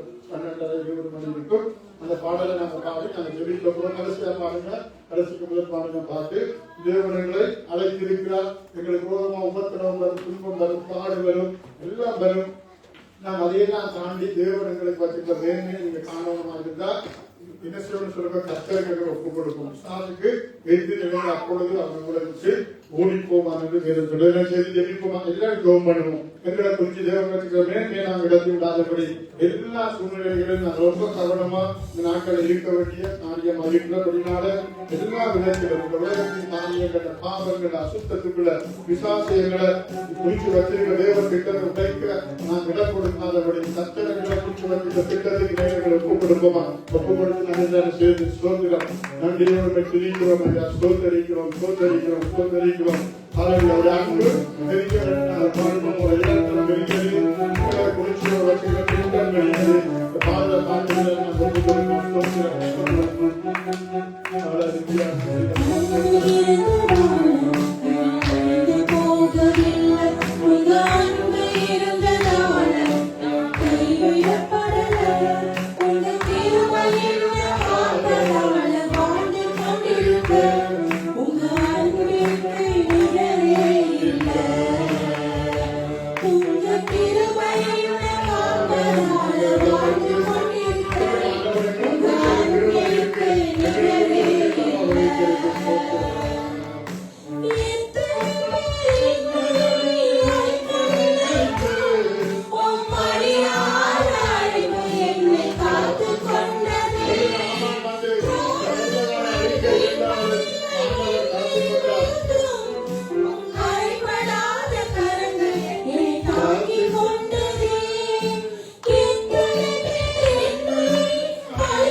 அழிந்து போறதுக்கு கஷ்டம் விடவில்லை. எவ்வளவு பாடுகள் அவமானங்கள் சொன்னாலும் அந்த வாசலிலே இருந்த முருகன் அவனை கர்த்தர் ராஜாவுக்கு 2வது இடத்துல கொண்டு வந்தார். அந்த ராஜாவிடத்துல 2வதா இருக்க வேண்டிய அந்த முருகனாய் இடத்தை நாமான் வந்து அவன் எடுத்திருந்தான். உங்களுக்கு தெரியுமா, கிட்டத்தட்ட சாமுவேலின் காலத்துல அமலேக்கியரை சாமுவேல் அழிக்காமல் விட்டுவிட்டான். ஆனால் அந்த சவுல் அதை அழிக்கவில்லை அவனை. ஆனால் உங்களுக்கு தெரியுமா, இந்த கிட்டத்தட்ட 500 ஆண்டுகளுக்கு பிறகுதான் இந்த எஸ்தர் புத்தகம் அங்கே காணப்படுகிறது. இதே பெஞ்சமின் கோத்திரத்தில் வந்த அந்த சவுல் அந்த அமலேக்கியரை அழிக்க முடியவில்லை. உங்களுக்கு தெரியுமா, முருதகாயை குறித்து நான் வரும் நாட்களில் சொல்லுவேன். இந்த முருதகாய் அதே பெஞ்சமின் கோத்திரத்தில் இருந்து கர்த்தர் தெரிந்து கொண்டார். அவர்கள் பிசாசு எங்கேயோ அழிக்கப்படாத அமலேக்கியர்கள் அவர்கள் பெருகிக் கொண்டே இருந்து யூதரை எப்பொழுதும் அழிக்க வேண்டும் என்று ஒரு திட்டம் இந்த சத்துருவாகி ஆமானுக்கு இருந்து கொண்டிருந்தது. அவன் அந்த கிரௌண்டுக்கு யோசித்தார். கர்த்தர் அதை பார்க்கலும் மேலாக அவர் செஞ்சிருக்கிறவர். எந்த ஆமான் பிசாசை அங்கே வளர்த்துக் கொண்டிருந்தானோ, ஆனால் கர்த்தர் அவனை எதிர்க்கவும் அவனை மேற்கொள்ளவும் ஒரு முருகனாக பெஞ்சமின் கோத்திரத்தை இருந்து தெரிந்து கொண்டார். எங்க சவுல், இங்க பாத்தீங்கன்னா இன்னொரு காரியம் சொல்ல முடியும், கண்களை கொடுக்க சவுல், எந்த சவுல் அமலேக்கியரை அவன் அழிக்காமல் போனானோ, நான் அவர்களுக்கு சொல்லுகிறேன், அந்த சவுல் ஒரு அமலேக்கியன் மூலமாக நடித்து போனான். நீங்கள் எங்கெல்லாம் பிசாசின் திட்டங்களை, எங்கெல்லாம் கர்த்தர் இதை அழிக்க வேண்டும், இதை விட்டு விலக வேண்டும் என்று கூட அவர் உணர்த்துகிறாரோ, நீங்க அதை செய்யாமல் நீங்க இருந்தால் ஒரு நாள் அது கூட அழித்து போடும். எதையெல்லாம் தேவன் பேசியும் நீங்க இன்னும் அதுக்கு ஒப்புக் கொடுக்காம இருக்கிறீங்களோ, அது ஒரு நாள் உங்களுக்கு கண்ணியாக மாறும். தேவ சமூகத்துல ரொம்ப ஜாக்கிரதையா, நான் வந்து உங்களை சும்மா இது ஒரு கொண்டாட்டம் செய்வோம் என்று உங்களை நடத்திட்டு போக நான் விரும்பல. தேவ சபையை கொண்டு கர்த்தர் ஒரு மேன்மையான திட்டத்தை வச்சிருக்கிறார். ஊழிய மாதிரி எனக்கு தெரியும் எத்தனை போராட்டம், எத்தனை துன்பம் வந்தது. தேவன் என்ன குறிச்சு வச்சிருந்த ஒரு அழைப்பை பிசாசு உடைக்கிறதுக்கு எத்தனையோ வழிகளை கொண்டு வந்தார். உலகத்துல மற்றவர்கள் பல காரியங்களை சொல்லுவாங்க, ஊழியக்காரன் இப்படி இருக்கணும் அப்படி இருக்கணும், உண்மைதான். ஆனால் அதெல்லாம் என்னுடைய வாழ்வில விரோதமாக இருந்தது. பிசாசு எதையெல்லாம் கை வச்சா நான் அந்த ஊழியத்தை விட்டு ஓடிடுவேன் என்று நினைத்தாலும் அதெல்லாம் கை வைத்தாலும் கடைசி மட்டும் கைவிடவில்லை. எத்தனை பாடு, எத்தனை மனிதர்கள் வர்றாங்க, பிசாசு எத்தனை மனுஷன் அனுப்புறாங்க, எத்தனையோ மனிதர்கள் அங்க சப்போர்ட்டா இருக்க வேண்டியவங்க போயிட்டு. அவங்களுக்கு ஒரு காரியம் தெரியுமா, எஸ்தர் புத்தகத்துல எஸ்தர் தான் கதாநாயகி. அந்த எஸ்தரை கொண்டு அந்த ராஜ அரண்மனைக்குள்ள எல்லாம் கங்கடை கொடுங்க அப்படி கொண்டு போய் அந்த எஸ்தரை கொண்டு யூதர்களுக்கு ஒரு விடுதலையை கொடுக்க தேவன் திட்டம் வச்சிருந்தாலும் அந்த எஸ்தருடைய காரியத்துல முழு மூச்சா பின்னெண்டு செயல்பட்டவர் மொர்தெகாய். நீங்க யாரெல்லாம் கர்த்தருடைய தரிசனத்துல தேவ மனிதர்கள் அழைத்த தேவ மனிதரோட திட்டத்துல உடனிருந்து துணையாயிருந்து செயல்படுகிறீங்களோ அவர்களுக்கு கர்த்தர் மேன்மையை தான் வச்சிருக்கிறார். எஸ்தரை மாத்திரம் கர்த்தர் ராஜாசியா மேன்மைப்படுத்தல. அந்த எஸ்தரை முந்து தள்ளி அவளுக்கு ஆலோசனைகளை கொடுத்து அவளுக்காக ஜெபிச்ச மொர்தெகாயையும் ராஜாவுக்கு அடுத்த இடத்துல கர்த்தர் கொண்டு வந்தார். அதனால ஊழியத்துல தரிசன பாரத்தை சுமக்கிறவடா இருக்க, தரிசனத்தை உடைக்கிறவடா இருப்பாருங்க. கர்த்தருடைய சமூகத்துல தரிசனத்தை தாங்க, இதயத்துல தாங்கி இதுக்காக செபிக்கிற உங்களையும் கர்த்தர் மேன்மைப்படுத்துவார். சபையை மேன்மைப்படுத்தும் போது இந்த தரிசனத்துல இணைந்திருக்கிற நான் நீங்கள் ஒவ்வொருவரையும் கர்த்தர் மேன்மைப்படுத்துவார். சத்துருவுக்கு மாத்திரம் இடம் கொடுக்காதீங்க, பிசாசுக்கு இடம் கொடுக்காதீங்க, பிசாசு திட்டத்தை நிறைவேற்றாதீங்க, மனதில பிசாசு போடுகிற காரியங்களை மற்றவர்களுக்கு பயந்து கொள்ளாதீங்க. எந்த இடத்துல தேவன் ஒரு ஆலோசனை கொடுக்கிறார் அதை மாத்திரம் பயந்து கொண்டு கடந்து போவோம். கர்த்தரை கொண்டு பெரிய காரியங்களை தேவன் செய்வார். ஜெபிச்சு முடிப்போம். நல்ல பிதாவே கூட நன்றியோடு சோதரிக்கிறோம், துதிக்கிறோம் ஐயா. ஆண்டவரே, இந்த மாலை வேளையிலும் கூட உங்களுடைய இலக்கத்தை கிருபைக்காக தயவுக்காக ஓடி நன்றி சொல்லுகிறோம். பின்னுக்கு நிற்கிற பிள்ளைகளை தான் சொல்லிங்க, எல்லாரும் சொல்லிங்க. உங்க நன்றியோடு நாங்கள் துதிக்கிறோம், உங்களை கோச்சுக்கிறோம், உங்களை வாழ்த்துகிறோம் ஐயா. பெரியவராக இருந்து எங்களை நடத்துவதற்காக உங்களுக்கு நன்றி சொல்லுகிறோம். உடைய கிருபைகளுக்காக நன்றி, கேட்ட வார்த்தைகளுக்காக நன்றி. மொர்தெகாயை கர்த்தரப்படி நீங்க மேன்மைப்படுத்தினீங்களோ உடைய வாழ்வில சத்துருவின் போராட்டங்கள், ஆண்டவரை அவனை அழிப்பதற்கு ஆண்டவரை ஆமான் வைத்த எல்லா திட்டங்களிலும் அதே ஆமான் அழித்து போனான். இதுபோல எங்களை குறித்து நீர் வச்சிருக்கிற திட்டத்துக்கு விரோதமாய் இந்த மனிதர்கள் எழும்புகிறார்களோ, இந்த பிசாசு எந்த மனிதர்களை பயன்படுத்துகிறார்களோ, திட்டங்கள் எல்லாம் இயேசுவின் நாமத்திலே ஒளிந்து தவிடுபடியாய் போகும்படியாய் கட்டளை கொடுக்கிறோம் ஐயா. இயேசுவின் நாமத்தில் கொடுக்கிற மேன்மைக்காக நன்றி சொல்றோம். இடைக்காலத்தில் ஒப்பு கொடுக்கிறோம். வார்த்தைகளின்படி கர்த்தர் ஆசீர்வாதம் வழி நடத்தும். இயேசுவின் நாமத்தில் செபிக்கிறோம் எங்கள் நல்ல பிதாவே. ஆமென், ஆமென், ஆமென். கரங்களை தட்டி கர்த்தரை நன்றி சொல்லுவோம்.